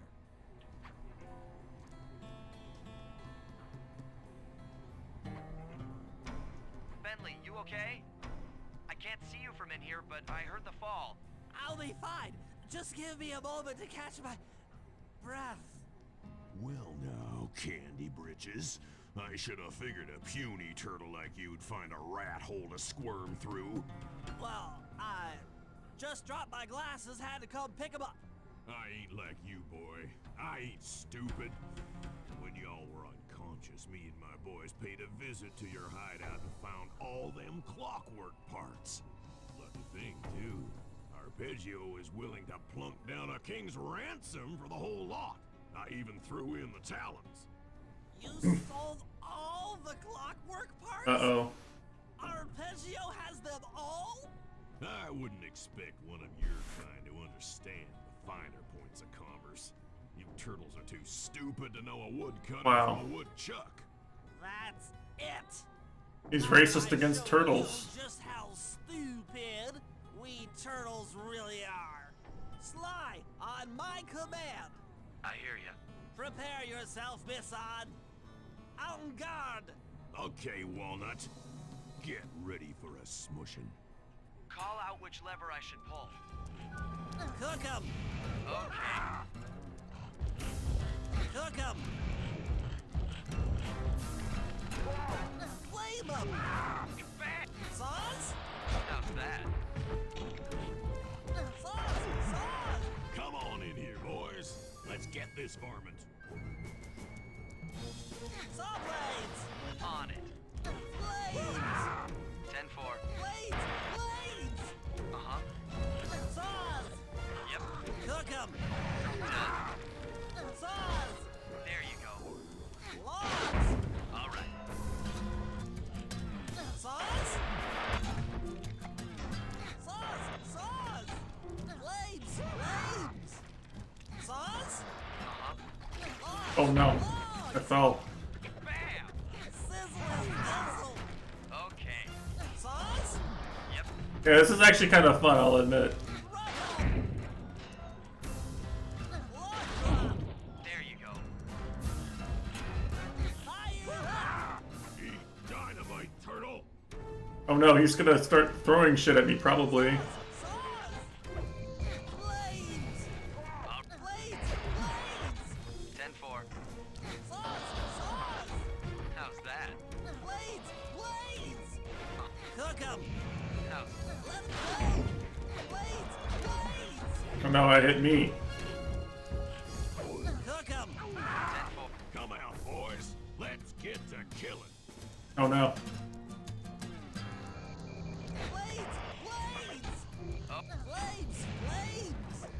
Saws. Done. Fire. Bam! Blades. On it. Logs.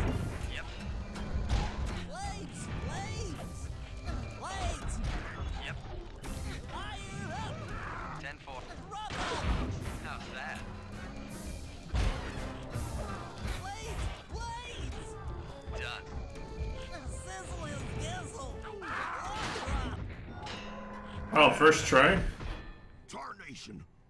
I've been done in by some four-eyed turtle? Times have changed. Once again, brains triumph over brawn. Nurge victory. Nurge victory. Good job, little buddy. That was some fast thinking. Don't forget about me. You did a great job opening that door, Murray. Good job, Murray. John Bisson, Arpeggio's carrier blimp will arrive to pick up the Northern Light battery in exactly 1 minute. Okay, enough patting ourselves on the back.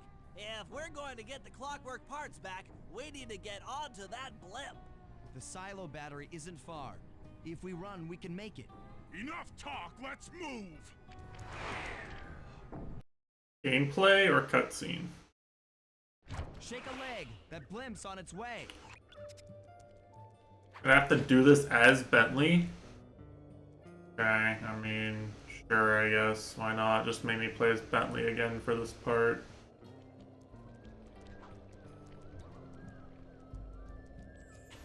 I mean, we love playing as Bentley.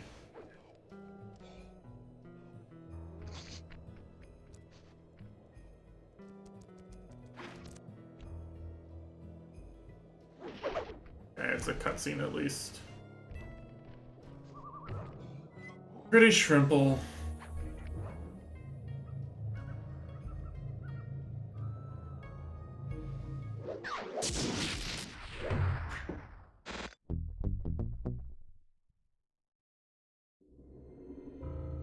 As we shut ourselves into the Northern Light battery, it became black.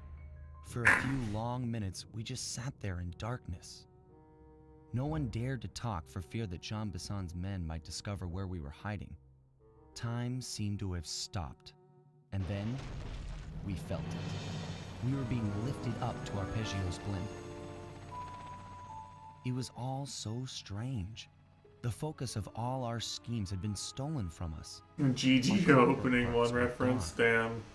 Looking around the inside of the battery, I knew we all felt it. Failure. I was twitchy and ready for action. Any action. Bentley tried to make some sense of the situation by drawing up meaningless plans. But Murray took it the worst. He just sat there sobbing while the team van floated away over the horizon. That van was his life. I knew I'd have to find a way to make it up to him.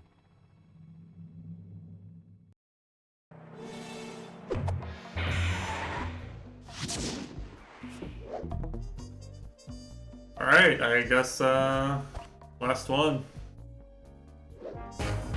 Probably not going to be able to finish today. It's probably another full-fledged mission. There we were, heading east across the Atlantic Ocean, stowaways on a giant airborne fortress. Though time was short, we made sure to study up on our unknowing host, Arpeggio. While attending a prestigious boarding school, the young Arpeggio excelled in all subjects, but he never managed to keep up with the other boys physically. Sadly, his wings, due to their small size, were useless for flight. Short British boarding Furious at his school feeble attendee? body, he focused his powerful mind to search for a cure in the works of the Italian Renaissance masters. Their notebooks provided the springboard for this I cynical see. young genius, and it wasn't long before the Claw Gang took him on as chief inventor.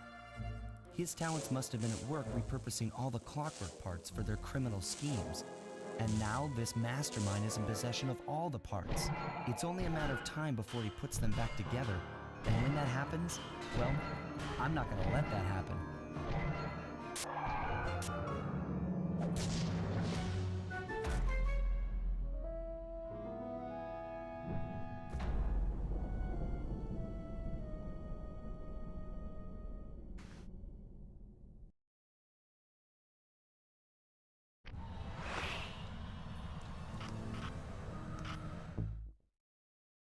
At least we can still connect to ThiefNet, you know?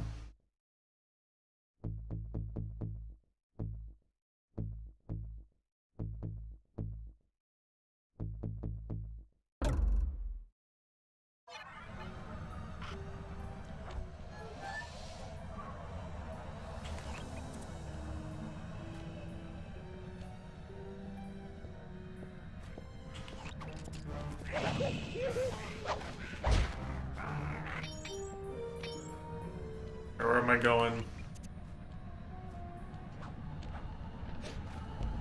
Over there? Okay, sure. Feels like a fun enough level. Looks kind of cool, right? Probably gonna get destroyed by the circle homing mechanic bullshitting me a few times, you know, but looks pretty cool.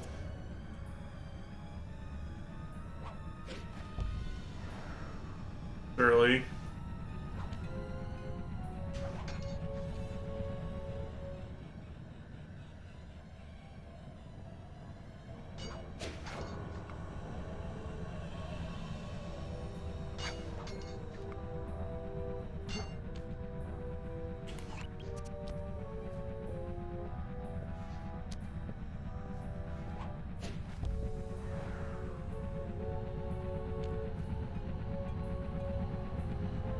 The vertical parts of these levels are a lot nicer to navigate with the paraglider, at least. Kind of makes the gameplay a lot more fun. Moment-to-moment gameplay, it's a lot more fun now, I would say.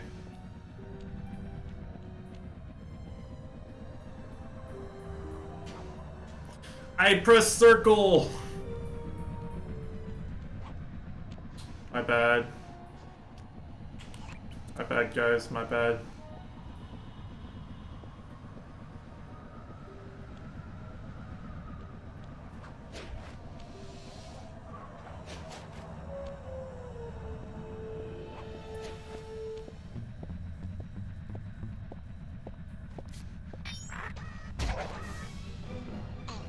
All right.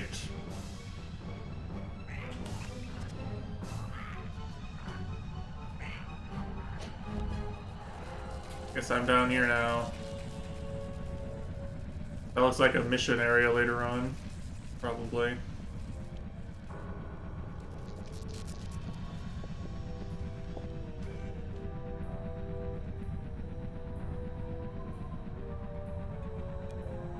How does one get back up once one falls down? Asking for a friend.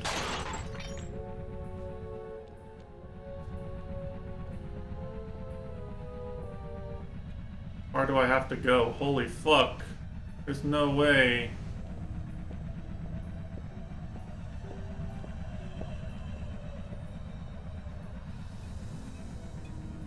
All this way? If I fall once? There's like no path back up, actually.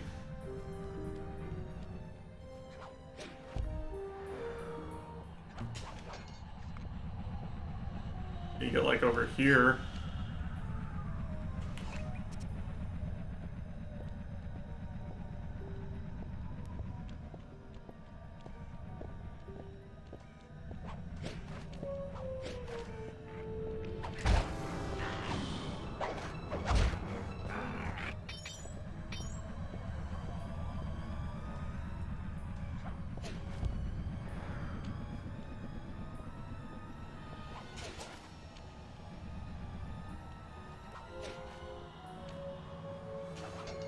Alright.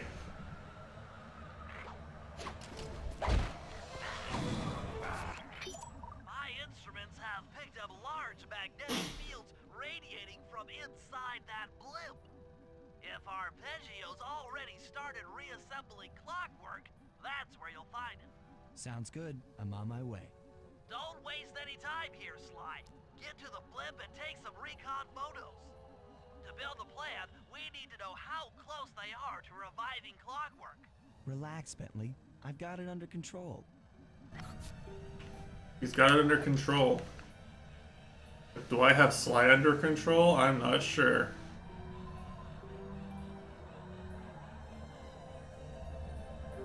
I don't think there's anything I can do besides paraglide over there, right? Surely the game will let me land on the wing normally. Okay. Like, do I think the game will just automatically work if I land over here? Normally, yes, but am I sure that this game? No. Actually, I'm not.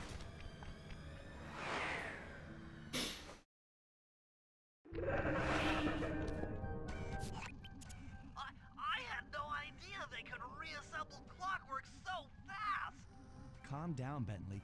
He might be in one piece, but he doesn't appear to be, you know, alive. Let's stick to the format here. How about some recon photos? You're right. We need to be informed to create a plan of action. Try to get a shot of Clockwork's head, a mech egg, and one of those spinning magnetic inducers. They seem important to the procedure, but stay away from the guards. If you get detected, we won't have time for a second chance.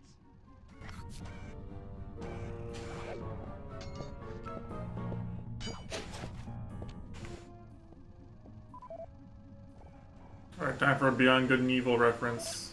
These magnetic inducers seem to be holding the clockwork parts together.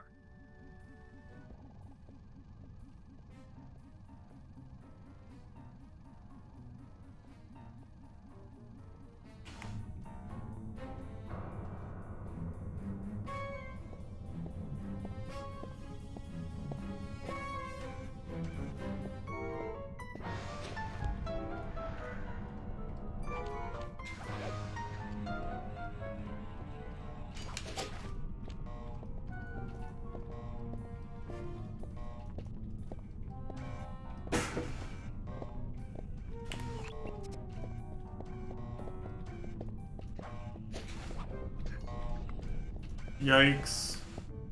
I don't know why he turned that way right there, actually, but whatever. What? Okay, well that's something I have to get to later, probably.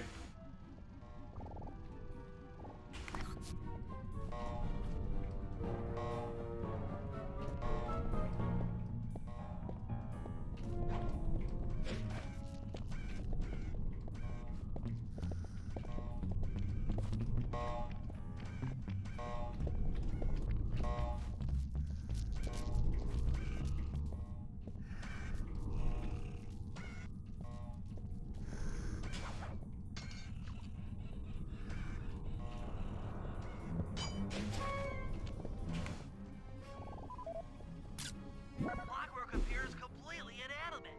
We still might have a chance.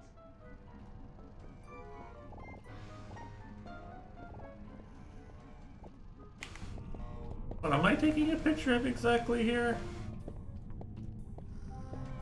Wait. Oh, it's Neela. Where? I feel like I messed up. Like, I feel like I got pictures out of order.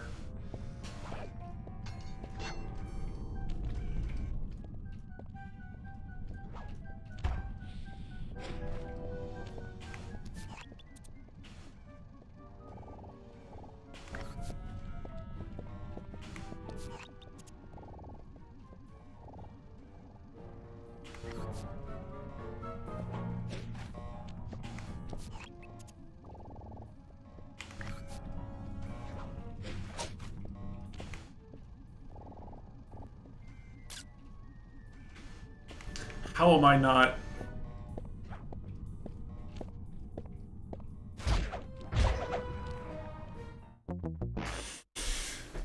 Motherfucker, don't make me time this! I didn't get caught!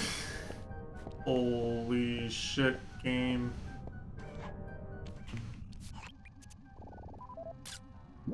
Okay, fine. Radioactivity from inside those mech eggs. I wouldn't get too close. Fine, right? Fine. Sheesh.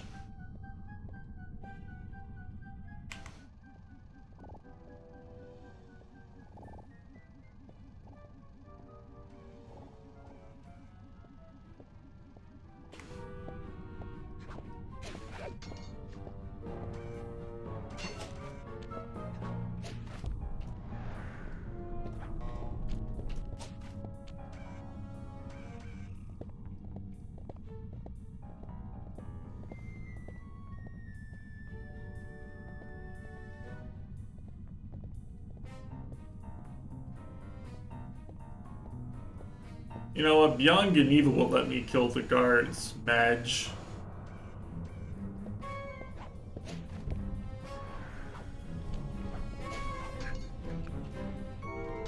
Beyond Good and Evil, My Beloved.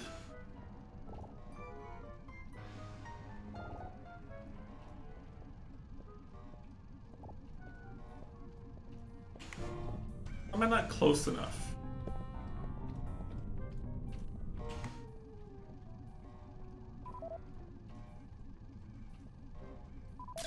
These magnetic inducers seem to be holding the clockwork parts together.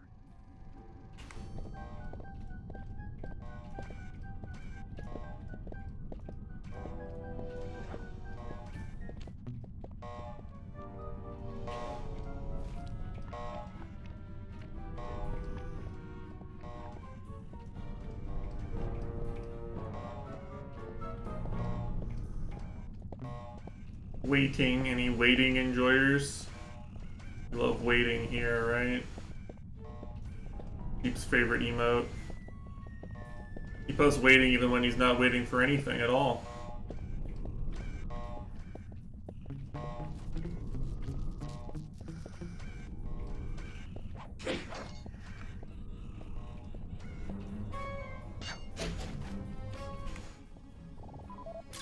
Clockwork appears completely inanimate.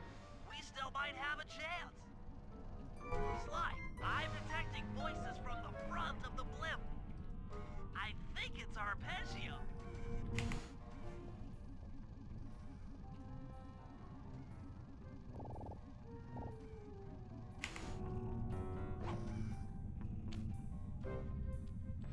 Neela? Neela's here too!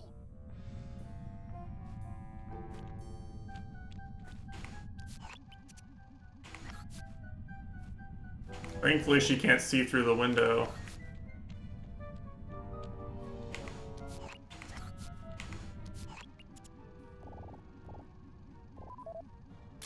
There he is, the mastermind behind this blimp and the source of all our problems.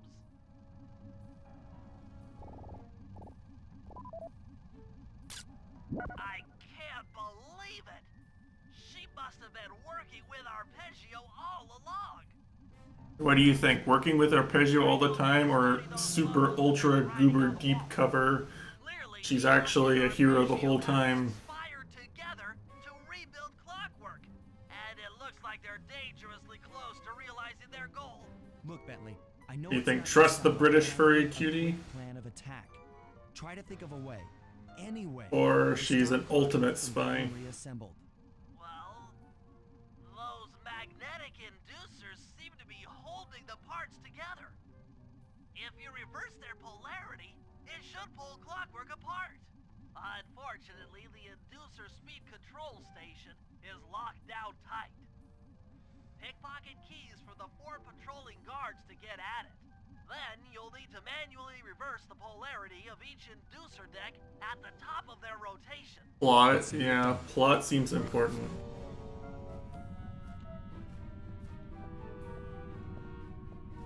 Oh shit.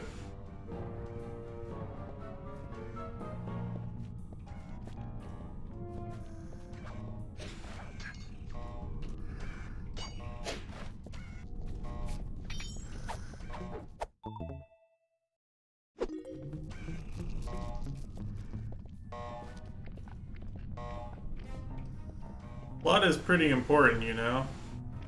You could say.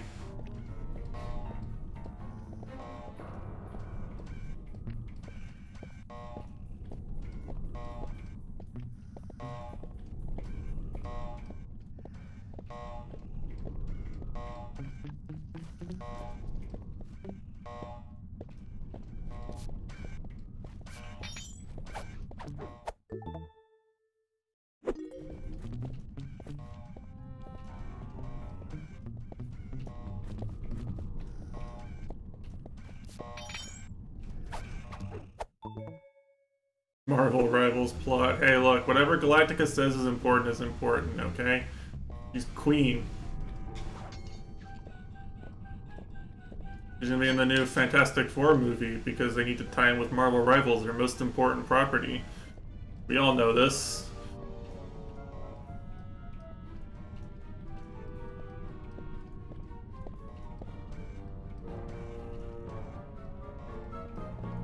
It's funny that there's literally just a version of Galactus, a notable villain who's literally just a cute girl and just doesn't eat people because she doesn't like it.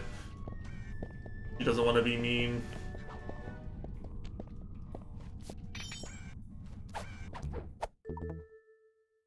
Now get to the speed control station to slow down the spinning inducers. It's sheep.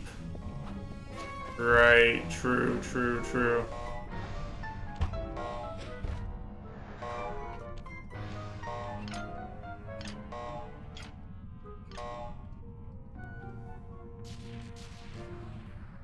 Now that the inducer decks are spinning slower, get up there and reverse the polarity of each deck.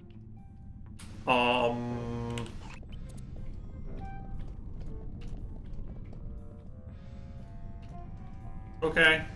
I mean, yeah, sure. On it, boss man.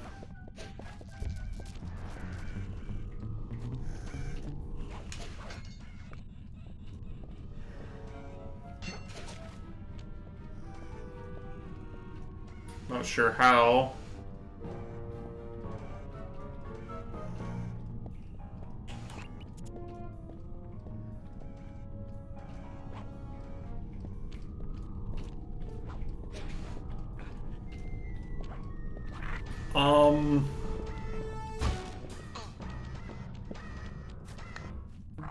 Well, I can get caught now. Interesting.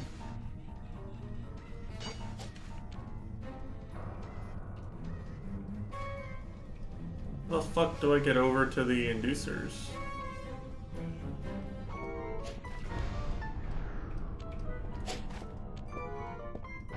Am I stupid? What does it mean by get over to the inducers?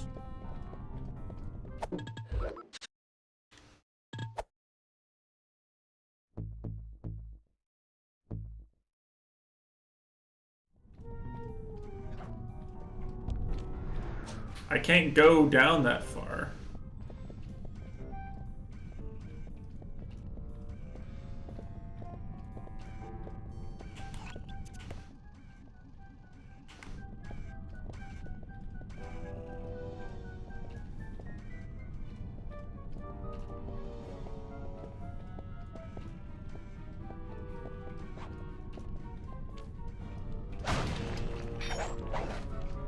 Do I just do that? Do I just smash these things?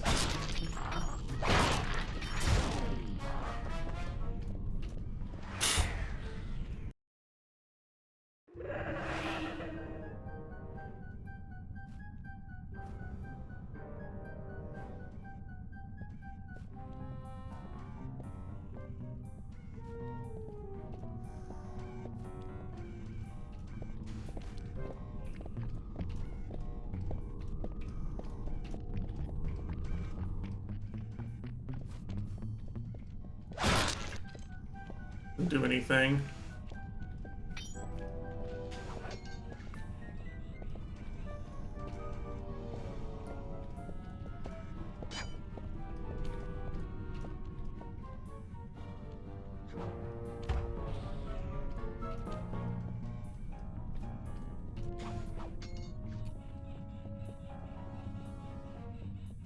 Uh-oh. I got a bad feeling about this one, guys. I don't know. Oh, wait. No! This game, actually.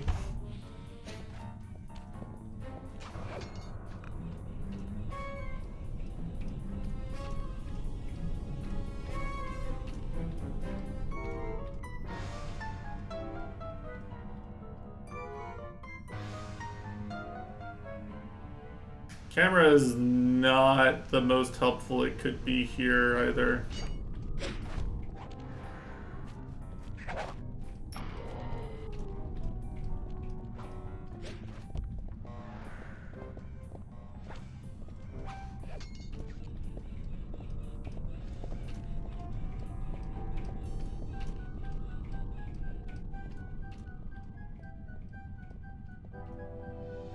Okay, so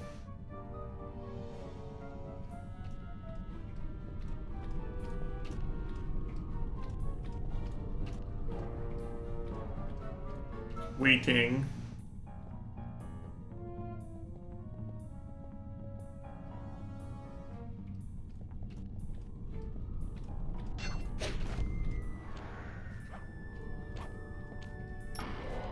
Okay, the game almost screwed me there again.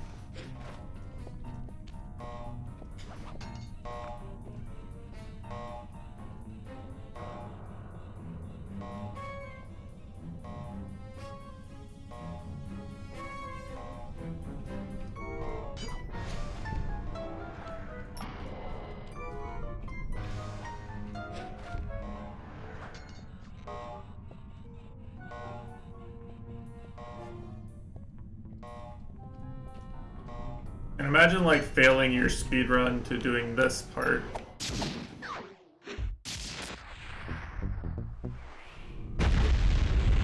Well, okay.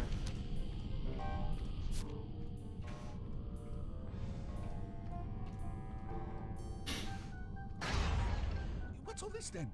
The magnets have been reversed. But by Jove, it seems to have locked the clockwork parts into place. Excellent! What?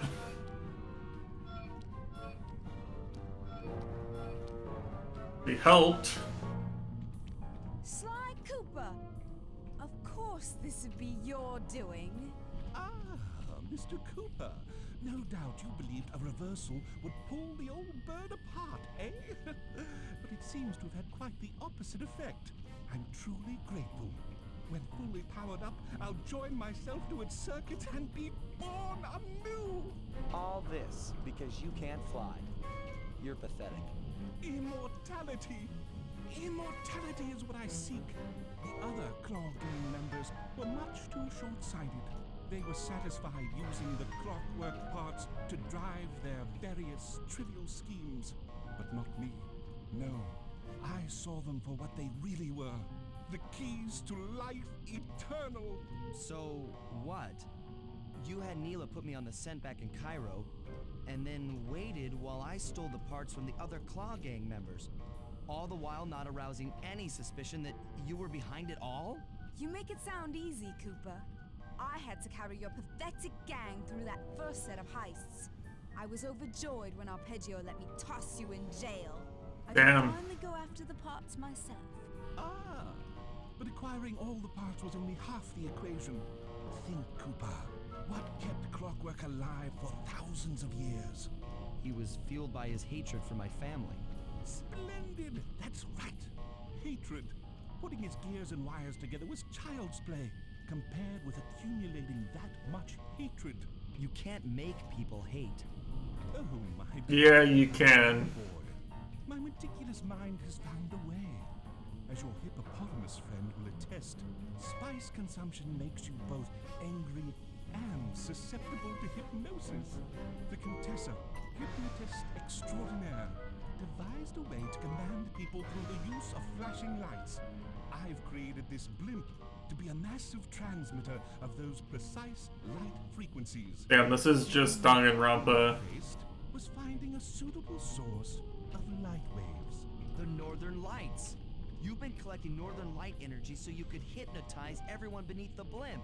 Ah, hypnotize those who'd eaten food covered in illegal spice. Thank goodness for Dimitri. Through his nightclub, he got the whole city to consume the spice. You're going to Paris to unleash a hypnotic light. Paris? That's outlandishly cruel. Cruel, perhaps, but necessary to give Clockwork his spark of immortality. Ah well, my new body awaits me. Be a dear, Neela, and keep him covered. Ta-ta! Stupid Arpeggio. I double-crossed the Cooper gang, Interpol, and Carmelita. What made you think I wouldn't do the same to you?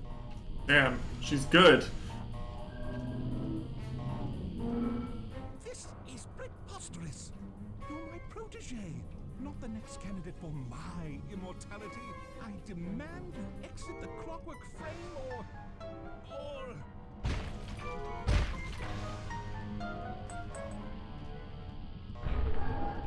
Behold, Kalopla is born! Damn.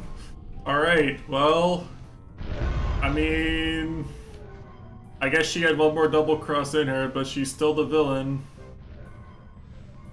In the end.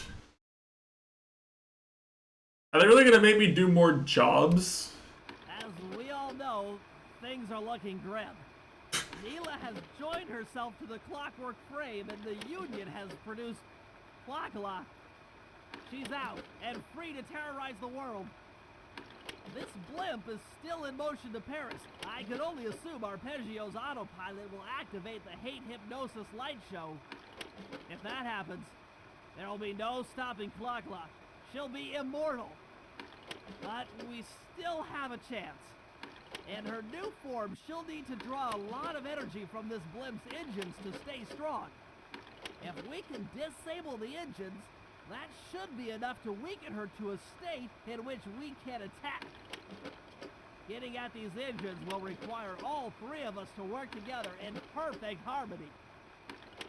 We've pulled off some tough jobs in the past, but they were just the warm-up round for what we'll be going through tonight.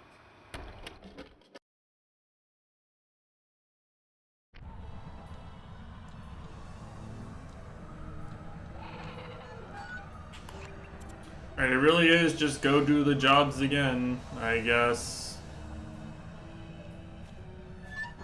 See, what's the most annoying one? Probably the Bentley one, right? I'm just gonna do the most annoying one now so I don't have to remember that I need to do it when I turn on stream next time.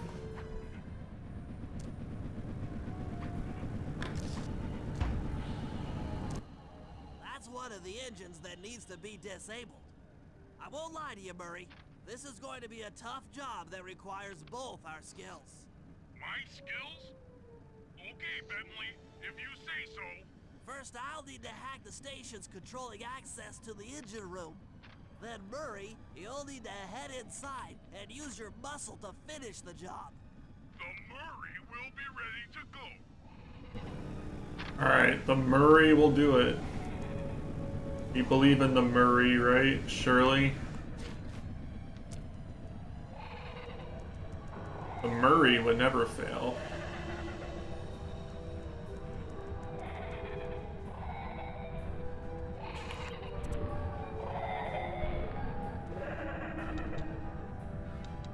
Alright, near automata time. Let's go. Oh fuck, this is like close quarters. Wait, my gun bounces now, hold on. Cheating!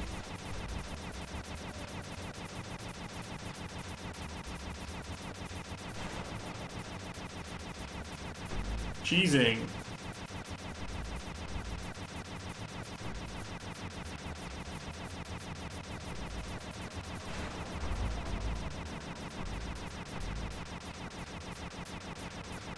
I don't know, when did my tank get powered up?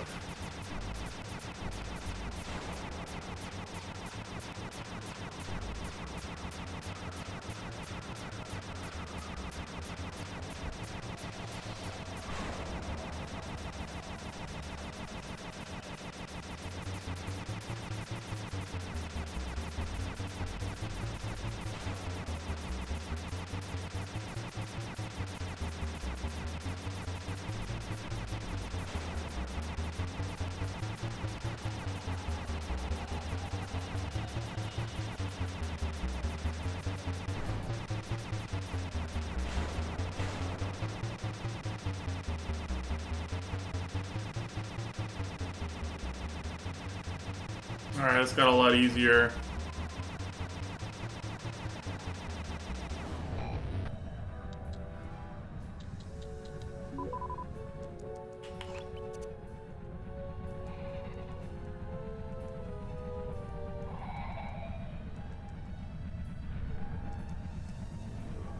Get Bentley over there.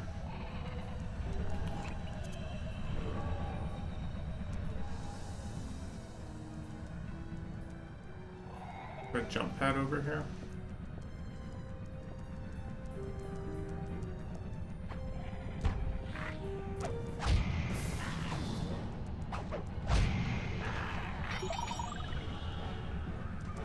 Damn. They know. They don't know.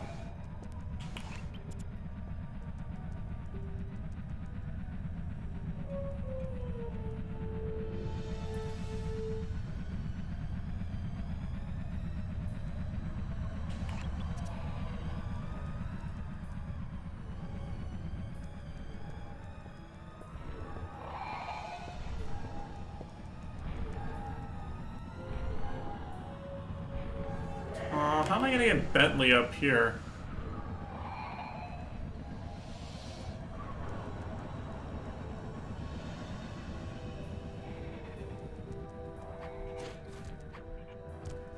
Just jump, I guess, forehead.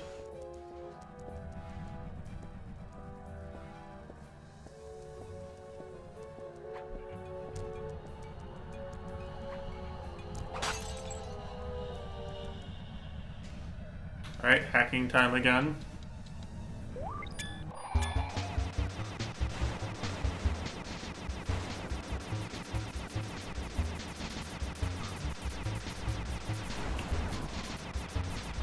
Yeah, I'm taking a lot of damage from these goobers.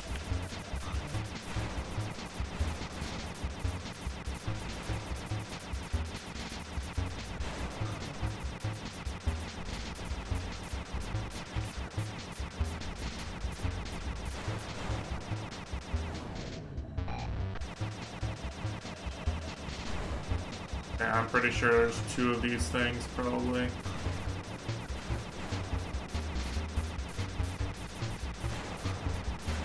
Oh, I see. You can actually shoot at the angle. You can do math puzzles.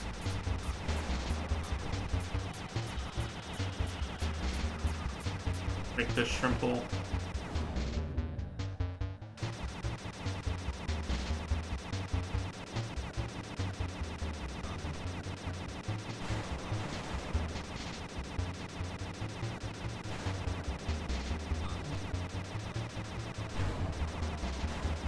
Are you back in the UK already, Anirush? I saw you played like 4 hours of Valorant, but I was like not sure that that meant you were back in the UK. I see, I see. I'll be honest, I thought that little of you that you might be playing Valorant on vacation somehow. Oh, with the Chinese girl? You actually saw her in person? She exists? She didn't steal your organs? What other girl? Damn. How are you gonna go to China if you ditch Chinese girls, sir? You're missing out on free trip to China in October. Can you not think ahead? Have you heard of delayed gratification?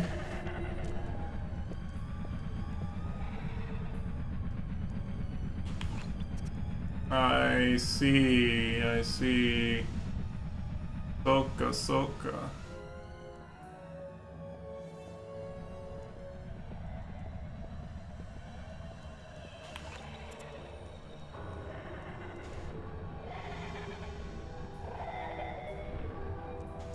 Yeah, she probably ghosted because you said you were going to Turkey and couldn't really talk, you know? I don't know, I'd see that as a reason to stop talking to somebody for a bit.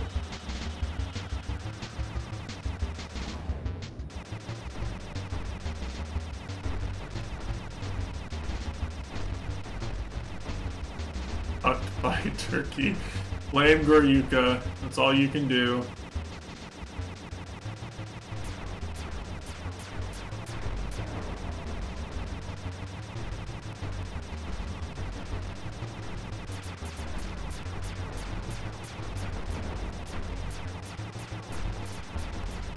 Ryuka's fault.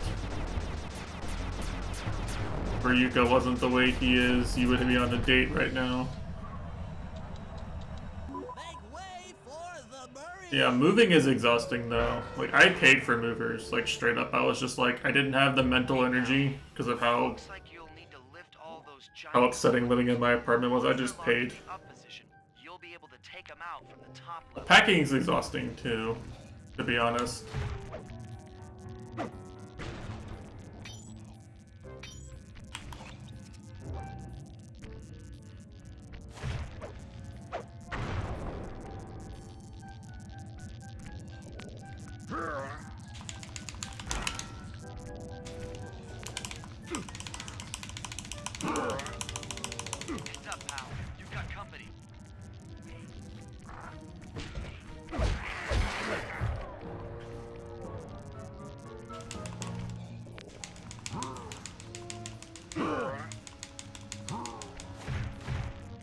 Oh, that's nice. I ended up just, you know, like moving all my furniture with me, basically. And taking some extra stuff out of storage from my family's unit that they were trying to get rid of. They were like actively trying to get rid of shit because then they could pay for one fewer storage unit, so I just got a bunch of free shit. When I moved in.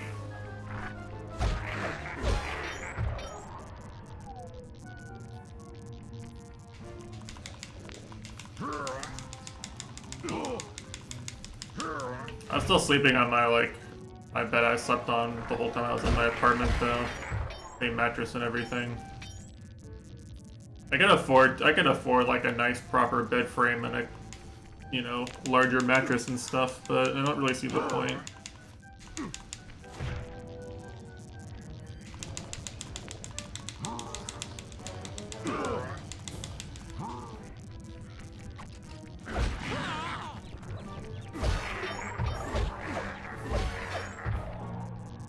I don't see the point in spending my money on that.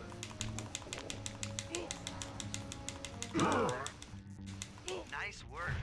Head up to the second level and thunderflop on the giant cylinders. Thunderflop? Wait, do I have Thunderflop? Should finish him off.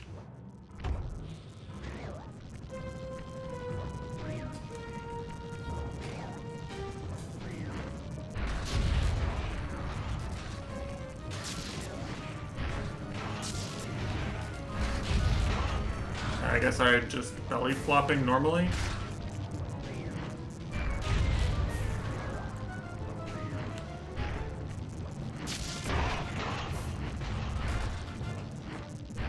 Okay, I mean, I guess it just works. I think Thunderflop is actually a move, but I just don't have it. This just works.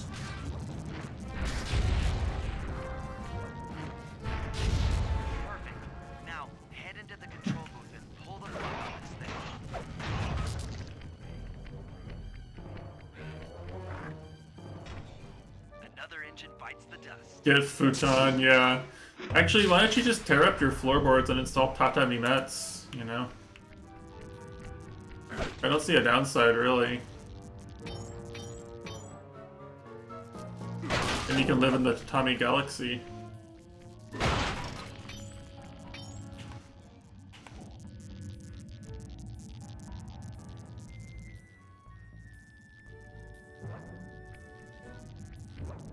Yeah. I mean, I'm sure if you have a nice futon, it's plenty comfortable.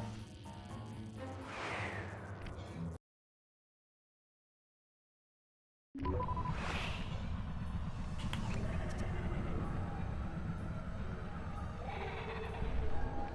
don't know really where one would obtain a nice futon. That's convenient. I'm already Murray. I can just go do another mission as Murray.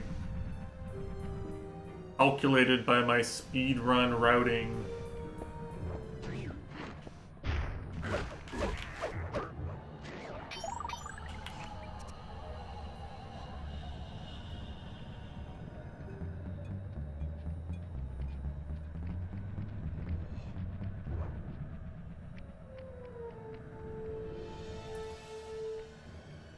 But yeah, I'm pretty much strictly a bed Andy. I like my mattress, and my bed is long enough for my legs to not poke out the end of the bed, which is a big concern for me. It looks like I'm gonna need some help getting into that engine room. Happy to help. Bentley tells me that the door to that room is locked down by wall-mounted power stations located throughout this blimp. I'll need you to take out all the power stations and then pry open the door by hand. No sweat, Sly.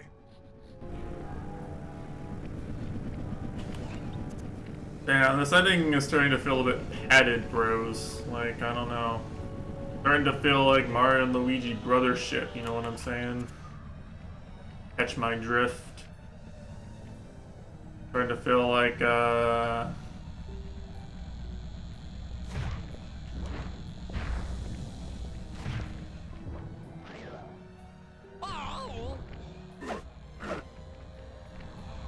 Do I have to throw something at them? Guess I do, right? I guess I have to throw something.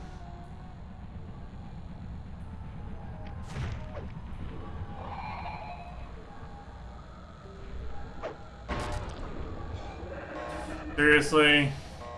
Take more than one hit?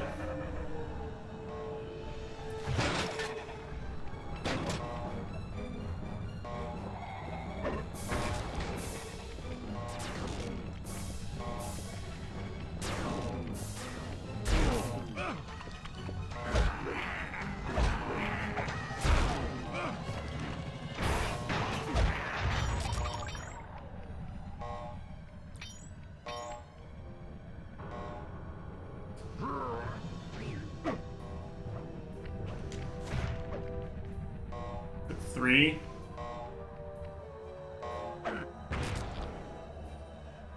Yeah, they take 3 hits each. Okay, fine.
Honestly, furniture is one of those things I keep meaning to spend like some more money on, like just because it's something I can improve that would like make my daily life better.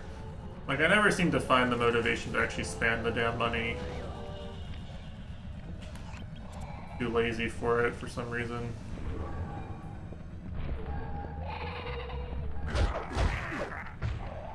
I guess I'm not convinced enough it'll make a difference. I'm kind of very reticent to spend money in general, though. Like, I kind of just don't want to spend any money unless I have to. I put off spending money all the time.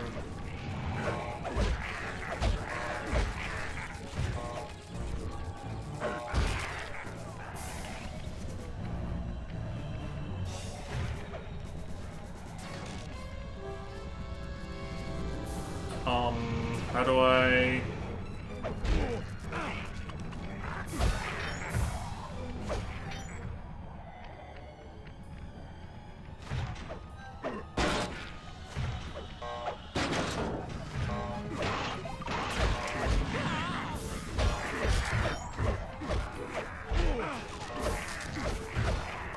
Some HP gain. I don't want to be Mitesh 1 HP, I want to be Greet's full HP. I never got hit. Looks like the power locks are offline. Come on back and pry it open for me.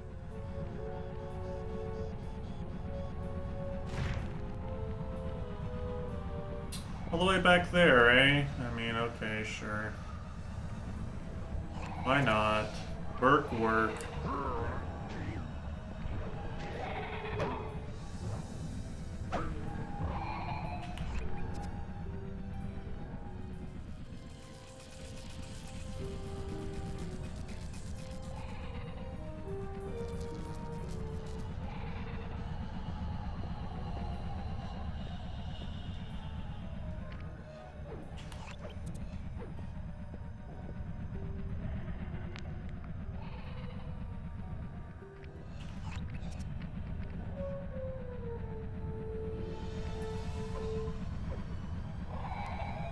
Dude, I have to walk all the way back. Like, Bentley can't skip any of this shit. He just has to do it all.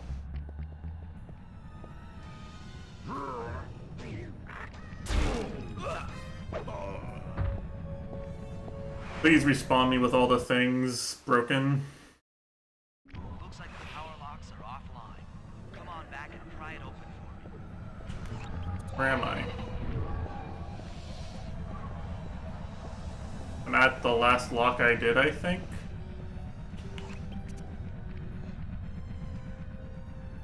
That's not exactly not annoying.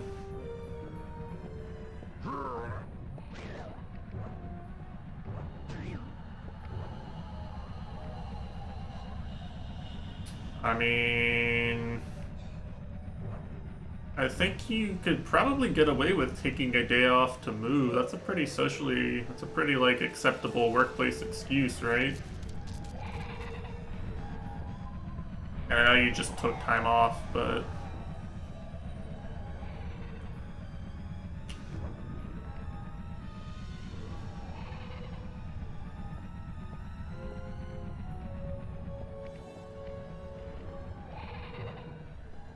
well, that should be pretty acceptable to most people. I don't know.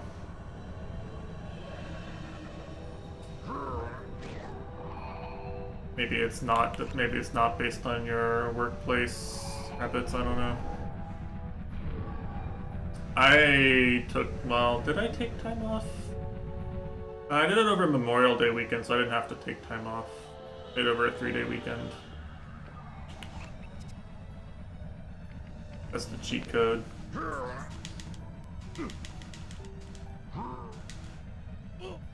Yeah, that's fair. Your turn, buddy.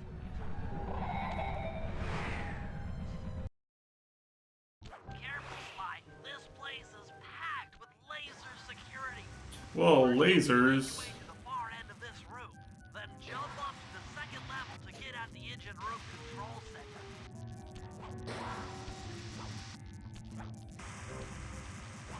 I've played Toe. I can dodge lasers.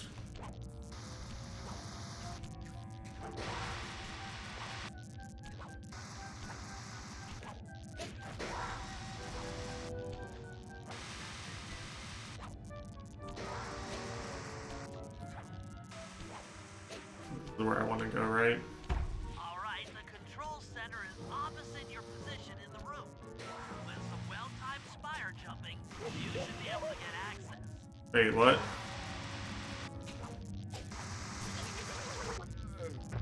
Wait, what? Oh, they're moving.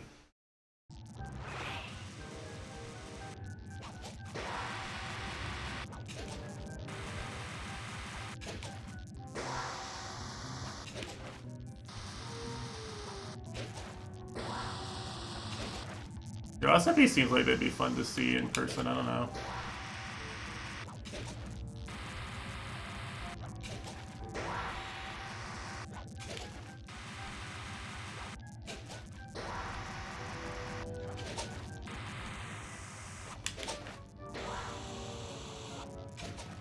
It's a nice band.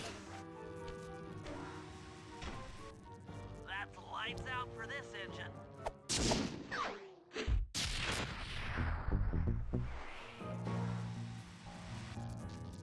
We not heard any Yoasa Beach, Tunda?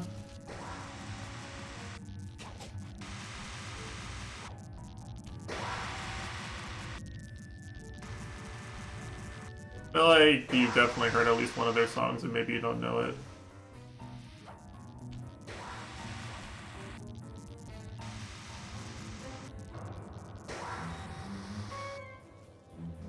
Well, that's not the one I know. They did the ending for something I watched last season, like one of the shows I was watching. Pretty sure.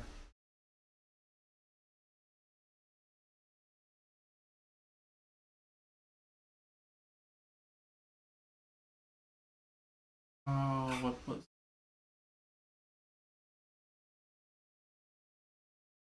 Oh, I think I know what it was. Yeah, they did the ending for the new Monogatari season.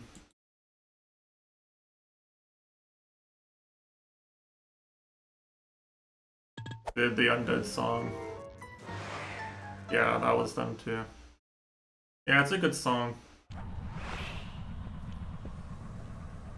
Unfortunately, every Monogatari ending song gets judged compared to Kimi Toshiro and Monogatari, right? Which is like god tier. The god tier song straight up. Let alone anime ending. So like everything's been downhill since then.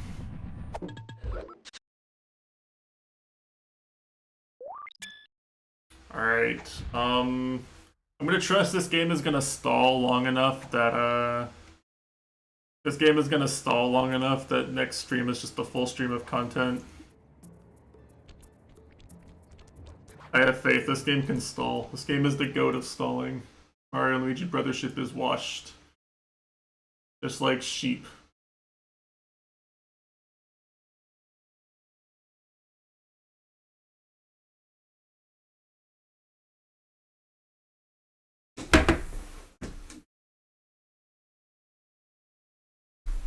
Jill Fumo says sheep is washed.